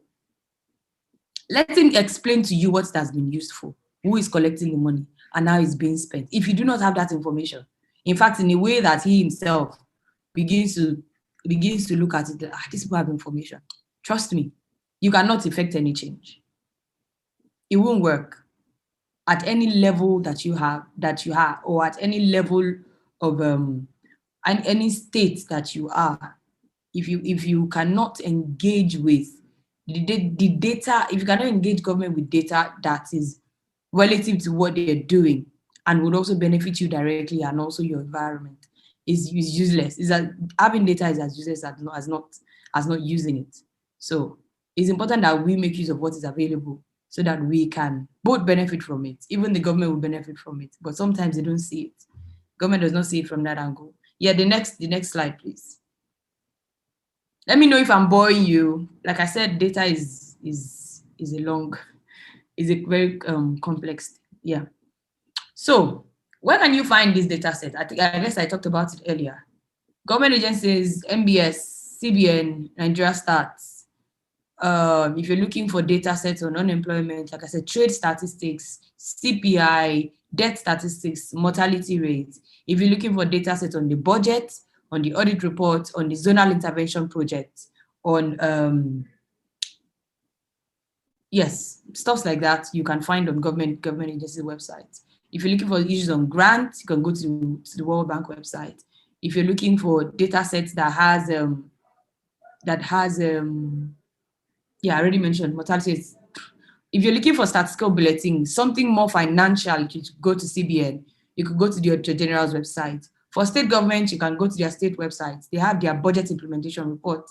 They have their audit reports. They have their state budgets. They have some even go to post their contract details, which is very good. An example of such state is Kaduna State. I will always use Kaduna State.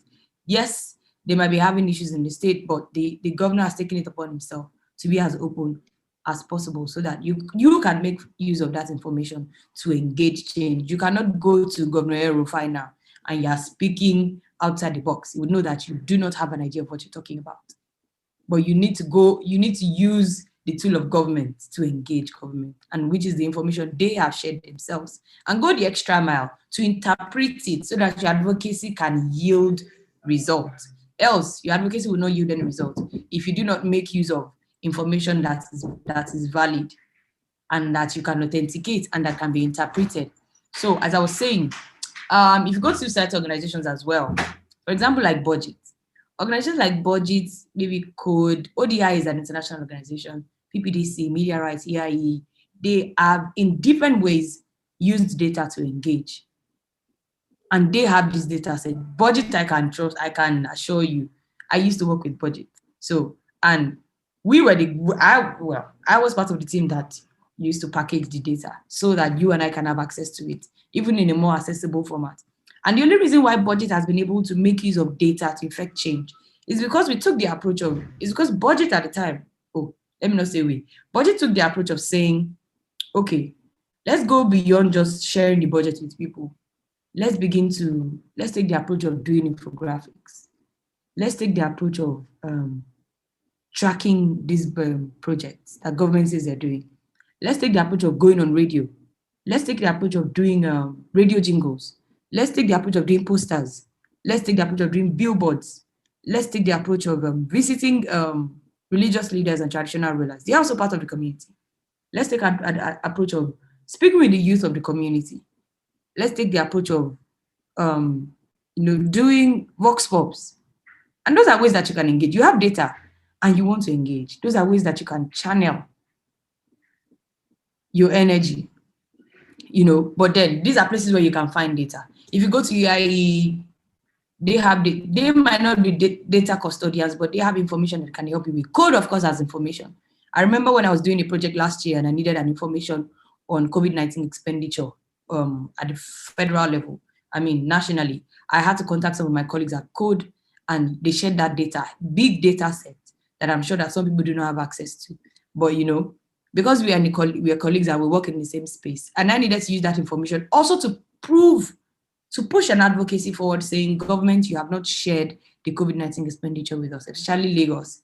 I had to, contact my colleagues, and I know that they did have the data. If you go to budget, of course, budget is a data custodian. They have the data that you need. And if you feel that you do not have enough data, you can take the option of using the FOI, which may not be so effective, but it still works in some cases. I used to say the FOI is more like a door, is like a door that you knock. Sometimes it opens, sometimes it doesn't open, and sometimes you need to knock the door down. But then let's not go through the routes of knocking the door down. But then if you need anything, these are organizations that you can go to and they can help you. ODI is Open Data Institute, is an international organization. They also, help with data issues and data training and everything about how you can use data to engage and the type of data sets that you need to engage for change. You can also go to local government offices. You will be surprised that local government has data. A lot of people assume that they do not have. I know they have because I've engaged them when I was working on local government budgets. They have data sets, but they don't have a platform where they want to showcase it. That's the only problem they have. You can walk up to any local government office. You need data sets on local government. Please walk up to them. Don't be shy. Don't be afraid. Sometimes they can be on a defensive, but if you explain to them what you need the data set for, they'll share with you. And it's very easy. You can go to libraries as well. For example, if you're writing an article on how, let me give you a perfect example. I'm in a remote state in Ogun State, a remote town in Ogun State. It shares boundary with Benin Republic. And this town that I'm in right now is a colonial, is still, it's like a colonial settlement. It's one of the ancient colonial cities that British used at the time that they were in Nigeria, but nobody knows anything about it. Nobody. I've been traveling here for more than 12 years, and I did not know that this state had so much, relevance to the federal government, not only to the federal government, to the state itself. And the state is dead. I mean, when I say dead, I mean dead. There is no hope for the children here. There is no hope for the adults here. The ones that have hope are the ones that are able to secure admission outside this town, and when they go, they never return. So someday I took interest and I decided, okay, let me explore and do a project here. And then I studied history, of course, so research is like in my blood. Then I decided to, sort of do some research. I went to the state archives. They didn't have much. I came to local government. They didn't have much. So I decided to go to the National Library to check up on the state. There I found out that this state was one of the most important garrisons for the British during the World War and during the Civil War. I didn't know that. But I was so curious about why a state that has so much viability, especially the fact that it shares boundary with another state, and that is a door that Nigeria can explore, to build the country or to build the state. I mean, in terms of trade and in terms of cultural relations. Then I realized that nobody's saying anything about the state. Everything that's been written about the state is oral tradition, and it doesn't make any sense. Oral tradition is data, of course, and it didn't make any sense. I took the extra effort, and that's why I'm here. I live here currently because I'm doing a documentary with data on this particular town and how federal government can benefit from it. While I'm doing data, I'm also writing a document that is data filled for the state government particularly, and maybe the federal government. I've been living here for like 3 months, and I'm particular about it because I see how data is wasting away, and even the government does not even know how to use it to engage change. So I on my own part, I have taken it upon myself that I would do that, and I will stay the course to ensure that there's a turnaround in this state. It needs to be revived, and those are the things that we need to do individually and collectively to ensure that at every level that we find ourselves, everything that is available for us for use, the libraries, the museums. You'll be surprised where you can find information in the museum. Yes, you'll be surprised. Information from local governments that you have from society, that you have from government can really help you to engage change. You decide the level of change that you want to engage. Then we can point you to the directives where you can go. Yeah, the next one. This one is the one that that fascinates me the most and that works the most. You see, I've not been throwing figures at your faces because if I do that, you'll be bored. Yeah, because that's my core work. But I'm bringing this to you at a level where you and I can relate and we can understand. Yeah, so methods of engagement for change. Physical dialogue. I'll give an example again, physical dialogue. I'm coming to the local level because I can relate more at the local level. Yes, I've engaged at the federal level. I've been in an engagement with the former Senate President, Bukola Saraki. I've had cause to sit at the dialogue with the current Vice President, the current leader of the Senate, the current leader of the House of Reps. I've had cause to, sit at discussion tables with them, right? And speaking from a data point of view, But then I come to a local level. When I came into this town, I've been coming, like I said, for like 12 years. I really didn't know what it was about. And when I realized that getting data might be hard for me, I visited the King's Palace without invitation. Without any invitation. I said, sir, I'm sorry, sir. Like, I don't know, why is everybody just quiet here? Nothing is happening here. This place is dead.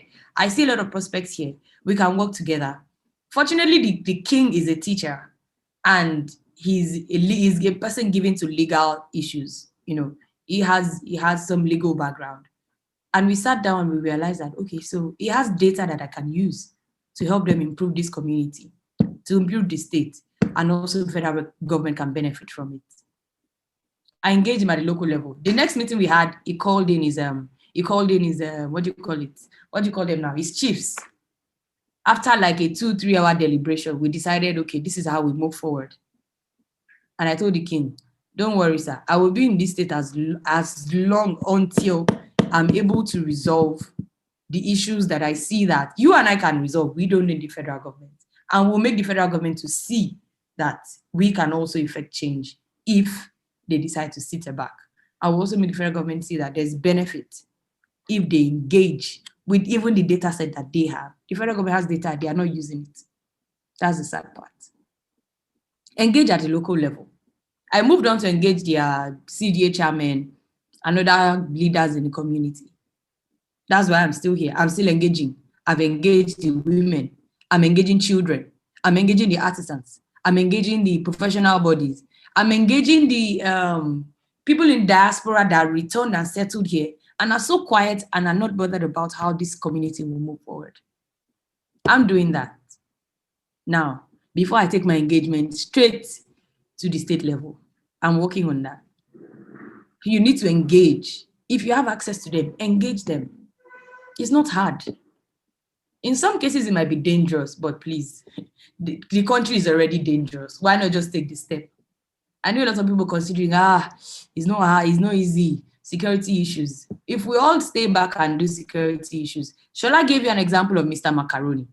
I watched this video and I almost wept. I had to follow up with a post on Instagram about how in modern day Nigeria, federal government is violating openly human rights and also manipulating citizens by intimidating them with security officials that have not protected lives and property till now. But they are intimidating us so that we don't go out to protest. Mr. Macaroni came out and said, honestly, he didn't want to go out. A lot of people were saying he will be killed and all of that. But the guy did come out. And that's the level that we can go to if we have information. That's the kind of change that we can go to. We were just going to engage government on a protest level. But government is not open to dialogue, I'm sure. But at every instance that you have, anybody that you know that is a decision maker and is close to you, your counselor, maybe the gateman at the door of your state house of representatives house or something, engage the man. He might have information for you. Engage everyone that is important to you and can help you turn that engagement into change. Everybody, nobody is little to engage. Engage the teachers, engage the women, engage the meat sellers, engage your counselors, engage your supervisory counselors, engage your local government chairman. You'll be surprised if you have adequate data. They'll listen to you because I'm sure that they don't have as much data as you may have. So it is important. Engage your pastor, engage your imam, engage your traditional rulers. Please do not take them out. Engage your neighbor. If your neighbor is someone that works in the bank, engage him. How is it that they are deducting so money from my account? Engage them. If he explains to you why they are deducting, you realize, oh, this is too much. The change it will cost for you is that it would reduce the amount of money that deducting from your account. So engagement is on a level that it does not have a height or a minimum. If you engage from bottom to top, it's fine. From top to bottom, it's fine. At some point, a change will come. That must happen. So let's go through articles. Many people do not read newspapers again, but I know that some people still do, maybe in hotels and some states and some localities. But these are just examples. You can put up your, which takes me to social media, like Shola said. The number of people using Facebook in this country is alarming and it keeps increasing. Facebook, I call it the global community. Everybody uses Facebook. Take advantage of it. Your newspaper, your Medium post, take advantage of it. You'll be surprised somebody will pick it up and that information will be useful. Twitter is a very useful tool because, Twitter has become everybody's mobile newspaper. Please take advantage of it. But please ensure that you are putting out adequate, correct information so that, nobody reminds you of that information much later. Instagram also works, although it's more of a social network, but you'll be surprised how far information can go on all these social platforms. I remember when I was working with Budget, the approach that Budget would take is anytime we're monitoring projects, we take the Twitter approach. We call it the name shaming approach. I find a federal government budget where the senator has built a borehole in his own apartment. He lives in Abuja, but built the borehole in his apartment, and he locks the place up. You'll be seeing the tank from the as high as the tank is, donated by Senator Ayomide Faleye, and then the door to fetch the water is locked. So one of my colleagues then, when I was working, you know, just stumbled on it. It wasn't, it was not intentional. Somebody called his attention and said, we can't fetch water here. Why did they put, I'm like, why did they, put a borehole here when we can't fetch water? And the person, it was a conversation. The conversation led to a youth discussion. It led to a professional discussion. And before you know it, somebody just alerted the local government chairman. And that one called on the tracker representative in that particular state. And before you know it, they took a picture. We went on Twitter. I don't want to say cast again. We shared that information, tagged the person responsible. I will tell you, the gate was knocked down 2 days later. And they apologized. The senator apologized that it was not intentional. He had not asked anybody to knock down the gate, to lock the gate. Now the project is a community project now. Why would it be locked? And it's been locked since 2016. If that person did not have that information and communicated in such a way that will cause change, nothing will happen. That project will be recorded as done. It will be locked up. Nobody will go to that house, and that's how it will be dead. And come 2021, that same senator will write another request to have a borehole built, and will spend money again. So take advantage of every handle that you have: Facebook, Twitter, Instagram, every social media handle that you have. Use LinkedIn, although that is more like an employment or maybe more like a professional, but please take advantage of everything that you have in a way that that would ensure the effective use of that data that you have. Engage everyone, like I said. This is important. You cannot have information and keep it to yourself. How will it cause change? You have an information that says that federal government is coming to share palliative here today. I keep saying palliative. That's what is raining here today. And you keep the information to yourself alone. Of what use is it? But if you have an information that robbers are going to come to your streets tomorrow, will you keep that information to yourself? So you need to, in a way, find a way to engage people. Preach to their emotional side. It is not hard to lobby. I know some people are lobbyists. One day I want to become a lobbyist, where, we can use anything other than data to engage government, and it will bring about change. Please, if you have active social media handles, please use it. Articles, use it. Physical dialogues, use it. If you want to go to the streets, please go ahead. You can do vox pops, you can do anything. Just ensure that, the change that you're looking for, the desired change, at some point, you are using that data that you have to achieve it. The next slide, please. Yeah, who do you engage? I guess I've talked on that. Political leaders, of course. They are the hardest to reach. Big men now. I want to be a madam too. They are big men now. You rarely see them. I would have voted for you, and the only time I see is once in 4 years. I know. But like I said, let us relate to them at the barest minimum. Your local council chairman, please engage him. By the time you go there like 20 times, you say, this guy, you have come again. Okay, I will speak to my superior. But if you engage them once and you go back, nothing will happen. So this is more like a deliberate act. You cannot do one thing and say, oh, I'm tired. These people, these politicians, they don't do this. No. It's a dangerous game, but we all have to play it. We are living a risky life anyways. Why not just take advantage of it? Look at what happened in the US at the Capitol when during the Donald Trump and Joseph Biden's case. Please, why would you have your supporters invade the Capitol? It's never happened in modern day democracy. Not even in the US, that preaches democracy as if it's rice and beans. They wanted to engage, but that was a forceful engagement. It could have been better. But we all know that the former president is perceived as somebody that would, want to take something by force. And that's why you instigate people to come into the Capitol to do that. But then that data now, that information now is being used against him at the trial that is going to convict him. So we must be careful how we engage. Yes, engage, but then Political leaders, they are the hardest to engage, but we must engage them. We have voted them in. We cannot just leave them. We have left them for so long. That's why we want to protest, and the government would, bombard the streets with security men. Those security men have not protected lives and property. There was a picture of some security men that were sleeping at the Lekki toll, and I just laughed. But I also wept again for Nigeria and the trajectory the government is taking the citizens to, a level where I hope we will not become a revolution. But then let us engage religious. Religious leaders are cool people. They talk to you about God, and life, and sometimes they have the ears of government.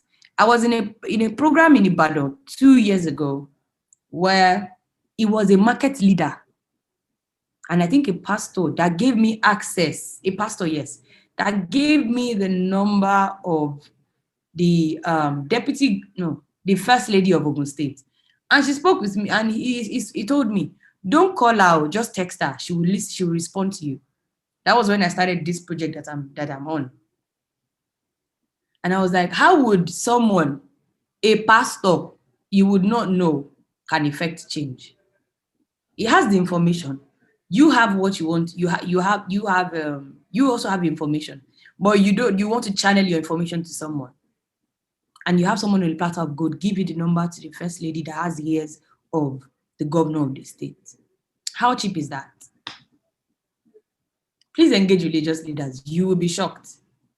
Please engage traditional rulers. You will be shocked. The obas and the chiefs, they have access to people that can help you.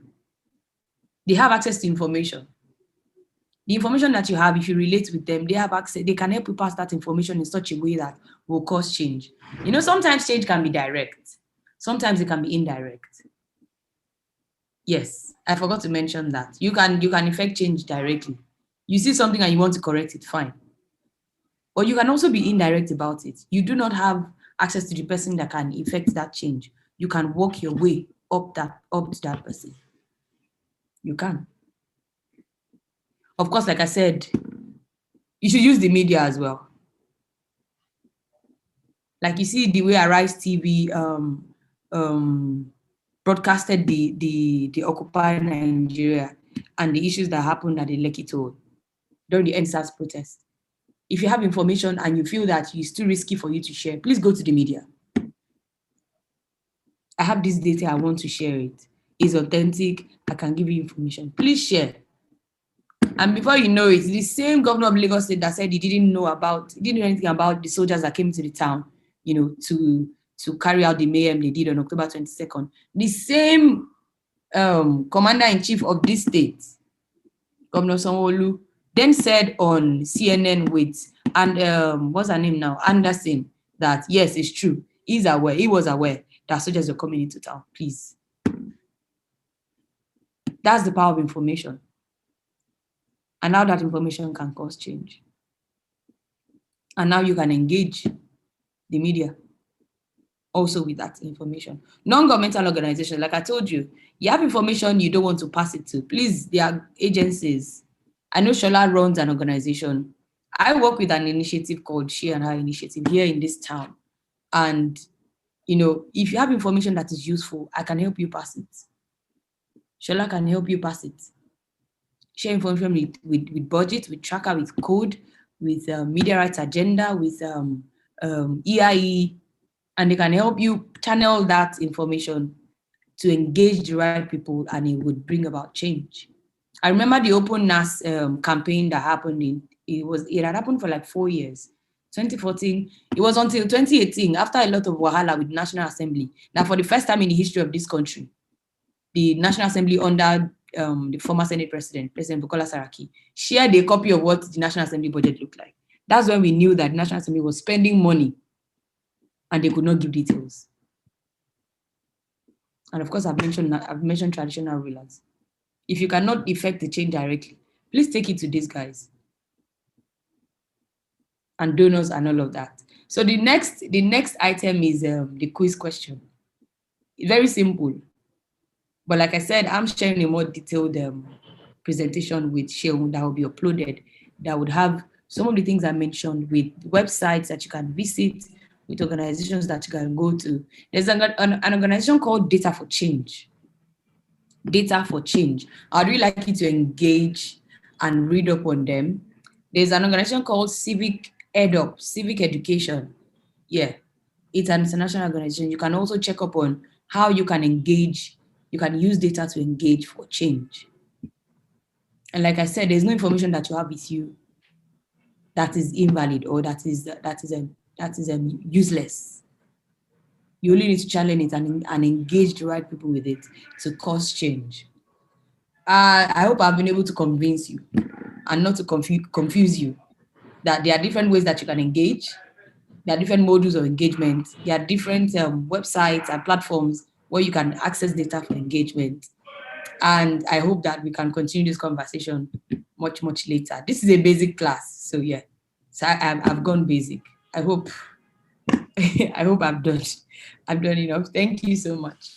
I can Thank you take so questions. much. Thank you, Ms. Ayomide.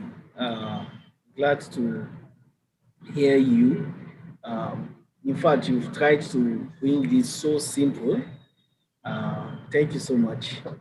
The quiz question is going to be uploaded on the portal, and then other questions will be shared there. Meanwhile, there's also going to be each course has its own forum. So other conversations and questions are going to come up under the forum. Thank you so much for doing a good work to Thank you your so much for having me. topic. Thank you, ma. Thank you. I'll be here, so I'm available. Yeah. Okay, thank you. And if you have any question, you can put it on the chat since she's going to be here. Everyone, thank you for your patience. There are times that when you have a training like this, sometimes you overshoot time, sometimes you don't. Like we experienced last week, Friday, we didn't shoot the time. So I want all of our participants to be a bit patient with us. I've spoken with Mr. Shola. He's going to rush up his, uh, his second presentation. So I want to encourage all of us to still be patient and participate. Like we told you, we expect to see 85% participation from all of you in all of the session. So please don't forget, we are watching.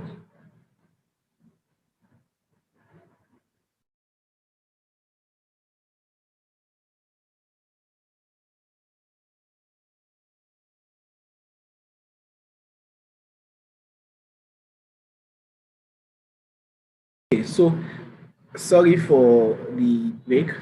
Mr. Shola is going to begin with the second session now, and then other conversations from the first session is going to be sandwiched into his second session. So please pay attention, and I wish you all the best. Thank you.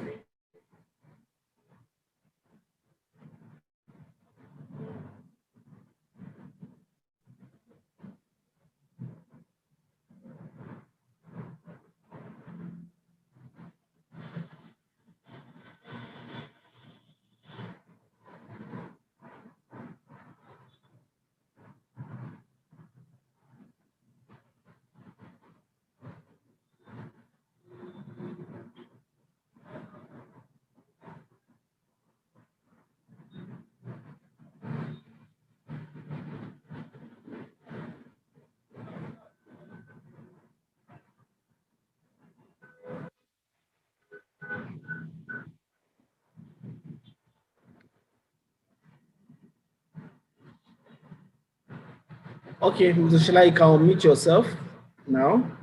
Okay.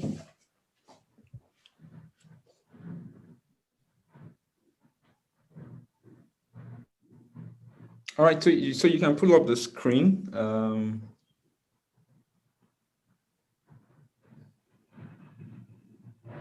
Okay, pardon, I'm trying to bring it up.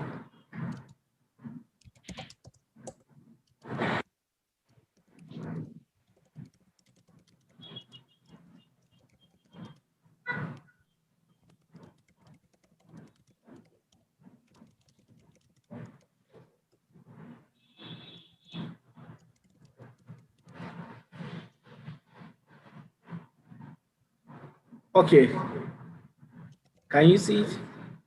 Yeah, I can. Okay, good afternoon to everyone.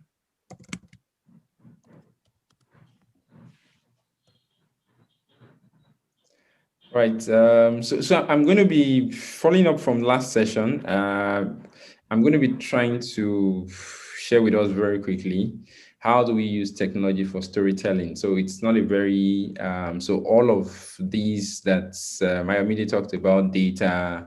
Ayo, hi, good to see you again. Um, hi. Great. So she talked about data and also. Hi, Shola. Yeah, hi, Ayo. Yeah, so all of this, in itself, um, how do we use technology to tell the story? So just jumping straight to it, I already showed us what infographics looks like. So that's a story, right? That's the story from, data that has been put together, something just everywhere now put together to make it look like something that anybody would want to look at.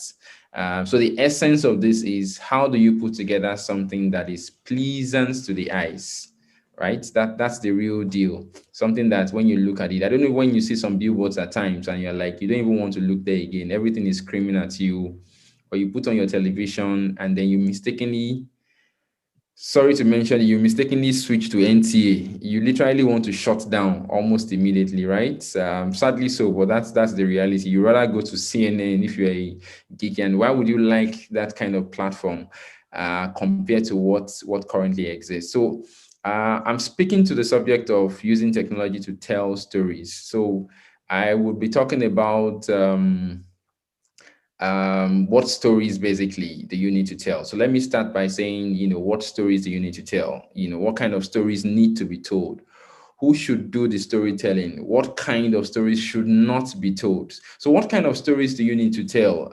There are stories, for example, that speaks to what you're doing, stories that tell us what it is you're doing in your own space. There are stories that tell us what is happening in your own space, apart from what you're doing, what is happening in your own space. There are stories that can inspire other people to say, wow, so other young people are actually doing this in their areas. So imagine if suddenly a group of young people are able to come together and then they say, look, the governor of our state, this is what we want you to do. And then the governor has no choice but to always listen to them. Otherwise, they have found some very interesting approach of the constitution to either impeach, the governor. But if they can't impeach the governor, if the House of Assembly members are not cooperating, they recall the House of Assembly members. So those are things that you want to tell. But again, at this level, the kind of story you want to tell basically are things that you think other people should know and things that you think other people do not want other people to know. Okay, so who should do the storytelling? Of course, you. Anybody who is also a major, actor, who has a first eye witness, someone who can analyze the situation, someone who has experienced that story should be the one actually telling the story. And what kind of stories should not be told? There's really no kind of story that cannot be told, right? In today's age and time, there is nothing that cannot be told because, again, you'll be shocked at what people are actually looking for. People are looking for how to read a whole book in 1 hour. And sometimes these are even things that actually would bat business ideas. So yes, there shouldn't be any kind of stories that should not be told. Now, very importantly, what are the forms of stories that exist? So again, when you hear story, the first thing that comes to mind is, oh, you want to read a story, maybe a short story. No. But there are various forms you can tell a story. So if you tell a story in an audio form, for example, that means you are choosing to use maybe a podcast, or you have spoken to a radio station and said that you guys run 24 hours a day. Why not let me come 3 a.m. in the middle of the night? Give me till 5 a.m. in the morning. Don't worry, I'll sleep in the station every Thursday. And you give me time to talk about this and this and this, maybe challenges of Nigerian undergraduates, right? So you could choose to do yours in an audio form. Of course, a video form is what we have seen actually enjoy a lot of leverage in Nigeria. You have comedy, you have news form. There's a Diola Firewound that uses the platform of Sahara reporters to tell us stories in what. She tells us the nuke in comic form. She will laugh. and say, can you believe that this is happening in Nigeria, that the president has not done this and this? Can you believe that the governor of Nigeria said that we should carry AK-47? And, she has found comedy, in her own news form. And then you have the likes of, several of our Tao and all of them, doing various forms to actually tell, various video forms to tell their story. And then they post the video on a regular basis on social media. And then another one very popular with us is the text form, wherein all you need to do in this case is actually put the information in a text form. You just type and all of that. Now, when you have a mix of all of these, that is when you have the multimedia form.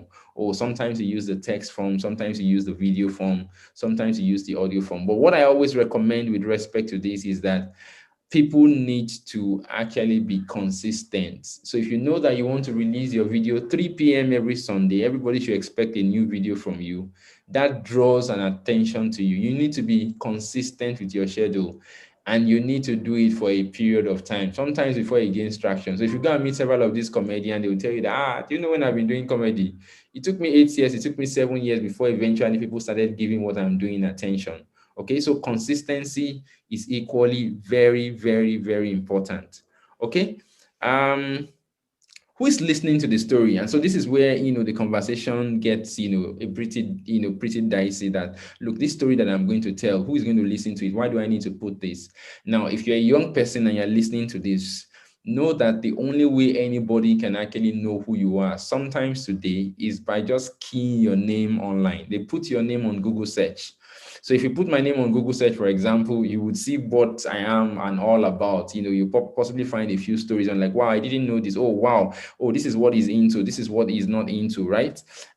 So government listens to your story. And I can tell you for free that government listens to your stories because that is why, for example, they say they want to monitor social media.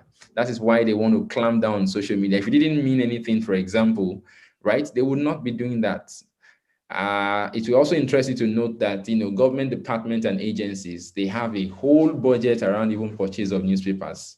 So there are government departments that they have to buy all copies of newspapers in the market. So the question is your story on those kind of platforms, right? And interestingly, we're talking technology because all of those newspaper platforms are now available online.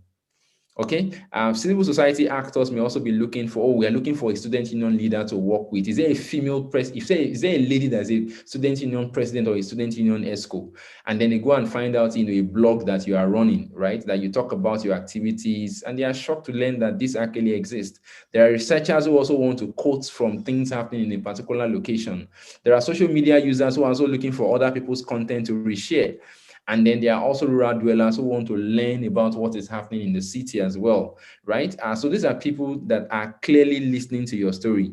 So you might have 2 likes on the story today, 3 likes on the story tomorrow. It doesn't mean that, people are not going to see your story. And the good thing is that the internet never forgets. So which means that your story can be there for several years. What do you use to tell your stories? So some of the things you actually use to tell your stories are the technology, the data tools you have. I already talked about that. Your mobile phone, your laptop, the data set the data you actually have on that phone. These are things that you can use to tell your story. So imagine if everybody knows that there's this guy that serves us a very short story that has a moral lesson. He does that every Friday just at 1 p.m. Once we're about going to the mosque. So you know that once you come back from the mosque, you're actually able to read this guy's story. You're able to read what he has done for the week. I used to do a series called Nigeria in Numbers this week, and I'll chronicle all the numbers. So I could say 2 number of houses that were burnt because of so and so. So I used to do that at some point, and we had quite a number of following. I didn't even know that until I stopped, and people were like, and then I noticed that a number of people were trying to do it, but they didn't want it to come across that they were actually copying things. So you never can tell who is also listening to those things. How do you tell your stories? Not all movies are blockbusters, not all stories are worth being told sometimes. So that's why you don't have every story actually there. But if you are going to be telling stories, sometimes you need some of these stories that are not worth telling to actually be also on your space, as some form of buffer, right? Because it's not every time you would also have fresh content to tell your stories. So find the key elements in your stories that will stand out. So if something happened on your campus, for instance, and it's the first time a student union building. So back in Ife, I know that we had what is called a self-help block. So they were students themselves who were engineered by the student union that built that building, right? So how do you tell that story, for example? Okay, do you want to take pictures when students were laying the foundation? Do you want to take pictures when students were laying the block? And so it was students from the Department of Architecture that came to draw the structure. It was students from the Department of Building that came to supervise it, right? It was students from the Department of Accounting that kept the record for that building. So that's a success story. So if you say that students build, hostel, no, that's not the story, right? The real story is that students built, they designed, they raised funds for a particular hostel. Okay, so you need to find what stands out from your story. Sometimes you need to take things not so serious. So you also need to learn to be light about it, and that's what Diola Fayon is doing with what's the name of that series now that she has on Sahara Reporters, right? So that's one of the things that she does with that. So sometimes you need to find a light angle to it, right? How do you joke about a very serious story without being insensitive? How do you tell a very serious story in an easy way? Okay, so I have a picture up there on the next slide. So this is a story that we've tried telling. We're trying to, you can move on to the next slide. It's shown there. You can move on to the next slide. So I have I Sabi My Rights. Do you remember that popular Puta panel set up years ago? Amongst yes, yes. So it was set up in 1999 by Obasanjo. So we're trying to tell a story with this. So we do a series called I Sabi My Rights, and one of the things we try to do is to look at a governance issue and then we engage with it, right? So it's some form of storytelling, and one of the tools we actually use for this is just a DP design. So you have young people around you can do a simple design like this. So you can put issues. Oh, these are the issues for the student union here, right? We have power supply issue. Do you know that in ATBU, for example, we only have 3 hours of power supply, right? And then you put underneath it, please note that we have 13 professors of physics. Okay, don't let's get you expelled from the university. But the point I'm trying to raise is that, look, you can tell stories in a way that are very easy. So anybody will listen. If I don't even want to read the text underneath it, I said, do you remember that popular Puta panel set up years ago? And then I'm like, oh, okay. So the thing we were trying to say with this was to even remind people that, look, Oputa panel did something close to what the judicial panel of inquiry also is. Okay. Why should you tell the story? You need to tell the story for change, right? Because you are actually doing something laudable out there. So you need to tell the story to show that it's possible for things to change. You need to tell the story for record so that people can go back and say, oh, there's even a time that this actually happened. So it's possible for it to happen. You also need to tell the story because of information. People want that information so that people are looking for information, all over the place. And then sometimes, you need to also map the platforms where your stories need to be told, where platforms that find that kind of information relevant, right? So Channels Television has a program for communities. So if we have a story that we have captured some videos, it's easy for me to reach out to the presenter of that program and say that, look, this is your community program. Why not come and talk about this as well? We already have some video shoots that you can use, or tell us what you want. If you cannot travel down, then we'll send it to you. Thank God for platforms like Zoom. Or we can bring the woman to come and sit on a laptop or, right on my phone, and you can interview her to hear the story of how women are actually suffering and are not able to access good healthcare. You also tell your stories to also encourage others who are trying to do almost similar things. Where should your story be told? So you have blogs like, you have platforms like WordPress, you have platforms like, blog posts, blogpost.com. You can get a free account on those platforms. You can also look at newspapers. So one of the things you can do with newspapers is to go through their site and see the reporter who is responsible for stories. So if you walk around, say energy, for example, your interest is around using solar panels, alternative energy, to actually bring power supply to a community, right? You want to find out the guy who's responsible for reporting things like that. So your stories can actually end up on newspapers, which of course, most of them also have online platforms now. Facebook, Instagram, WhatsApp. You might just need to be very creative about how you do yours. That, you tell a story, but this time around, you bring in people to come and tell the story.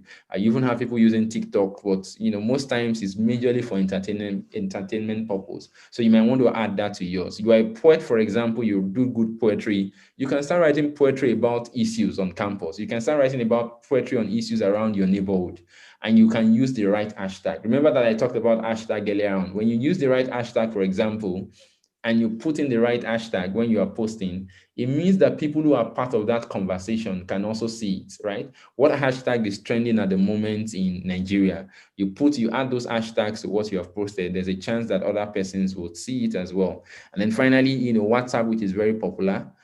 you also can actually use WhatsApp for this purpose. So put your post together. Don't make it too boring. Don't make it too much. Don't make it too excessive, such that it becomes a burden to people. And there are some people that when they send you WhatsApp message, you don't even open it, right? Because you know that this guy is just always sending me, just sending everything. Sometimes the person will also have something very good, but because we know that you just send anything that you see, as if you are in a competition to be the one to share the most information, some persons will not even listen or read what you have to say. So it's about being creative. And again, finally, let me say that using technology to tell stories is what any young person should do at this point, right?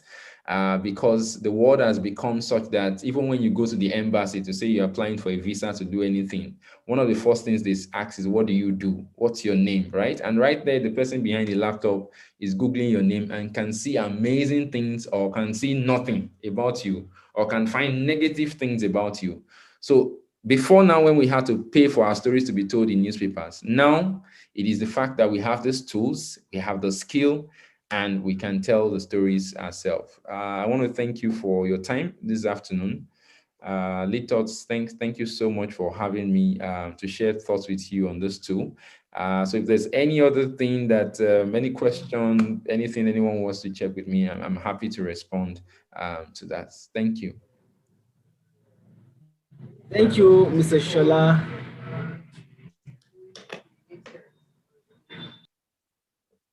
So much, sir. Glad to hear you. Sorry, I had to make you to rush, so I will finish by 2:30. And you did a good job within that short time. I wish there was enough time uh, to hear you in details, but you still did a wonderful job. Thank you so much. Thank you so much as well. Um, okay, because of time, we'll just round up here. Mr. Shola also have questions that he has sent across. He is going to be posted on the portal, like I told you, in a short time, so all of you can update yourself or upgrade your scores in the training portal. Meanwhile, the forum is still open for conversations, for discussions to continue even after this particular training. I want to appreciate all of us for keeping up to time as well as following up to this time. We're going to continue again on Wednesday. We'll be having Mr. Gringa and Mrs. Rachel uh, on board where we'll be talking about issues related to conflicts. Thank you very much, everyone, for your time. I don't know if there are questions. I will receive questions from two people. Let me see the first hands that will be raised. Any question? Mrs. Ayomide is still here. Mr. Shola is also here.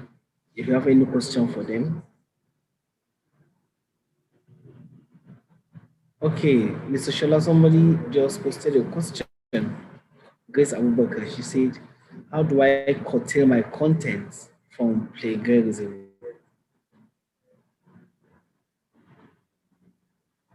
Are you there, Mr. Shola? Okay, you can unmute yourself now. Okay, so how do you protect your content from plagiarism? So again, that's where style comes in, right? Sometimes I tell people that, look, if we do this for social change, there are times that maybe plagiarism becomes positive. So if you write something that, look, can actually make a change, you have put an idea together, and then people go ahead to actually share it, right? And then they start saying anonymous, sent as received, right? That's what people usually do these days when they want to plagiarize. They'll just say sent as received. So one of the things you can do is have a style to it. Put your story in the middle of your content. If you put a personal story, for example, a story that is unique to you, it's just a question of time. People will find out that, look, this content is coming from, A, B, C, or D. Again, because other people are also struggling to find story content, that's why they take other people's content and then pass it off either on their own content without crediting you, or pass it off also as their own. If it's for commercial reason, yes, plagiarism becomes a major issue. For intellectual reasons, sometimes, especially for social change, it's not something you really want to worry about, but to protect yourself from this, always put out your full details when you are pushing out anything, right? Don't just send it out and hope that people will put that it's from you. Put it there yourself, right? Either at the top or at the bottom. And then you can also embed stories inside what it is that you are pushing out. Those stories usually are from your own personal experiences, and that helps a lot. Thank you. Thank you so much, sir. Okay, any other question? Okay, look, I'm seeing Mohammed Issa's hand. Mohammed, can you speak? Unmute yourself.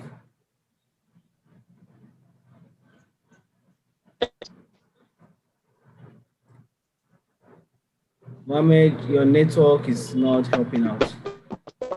Please put your thoughts in the chat. Mr. David, can you speak?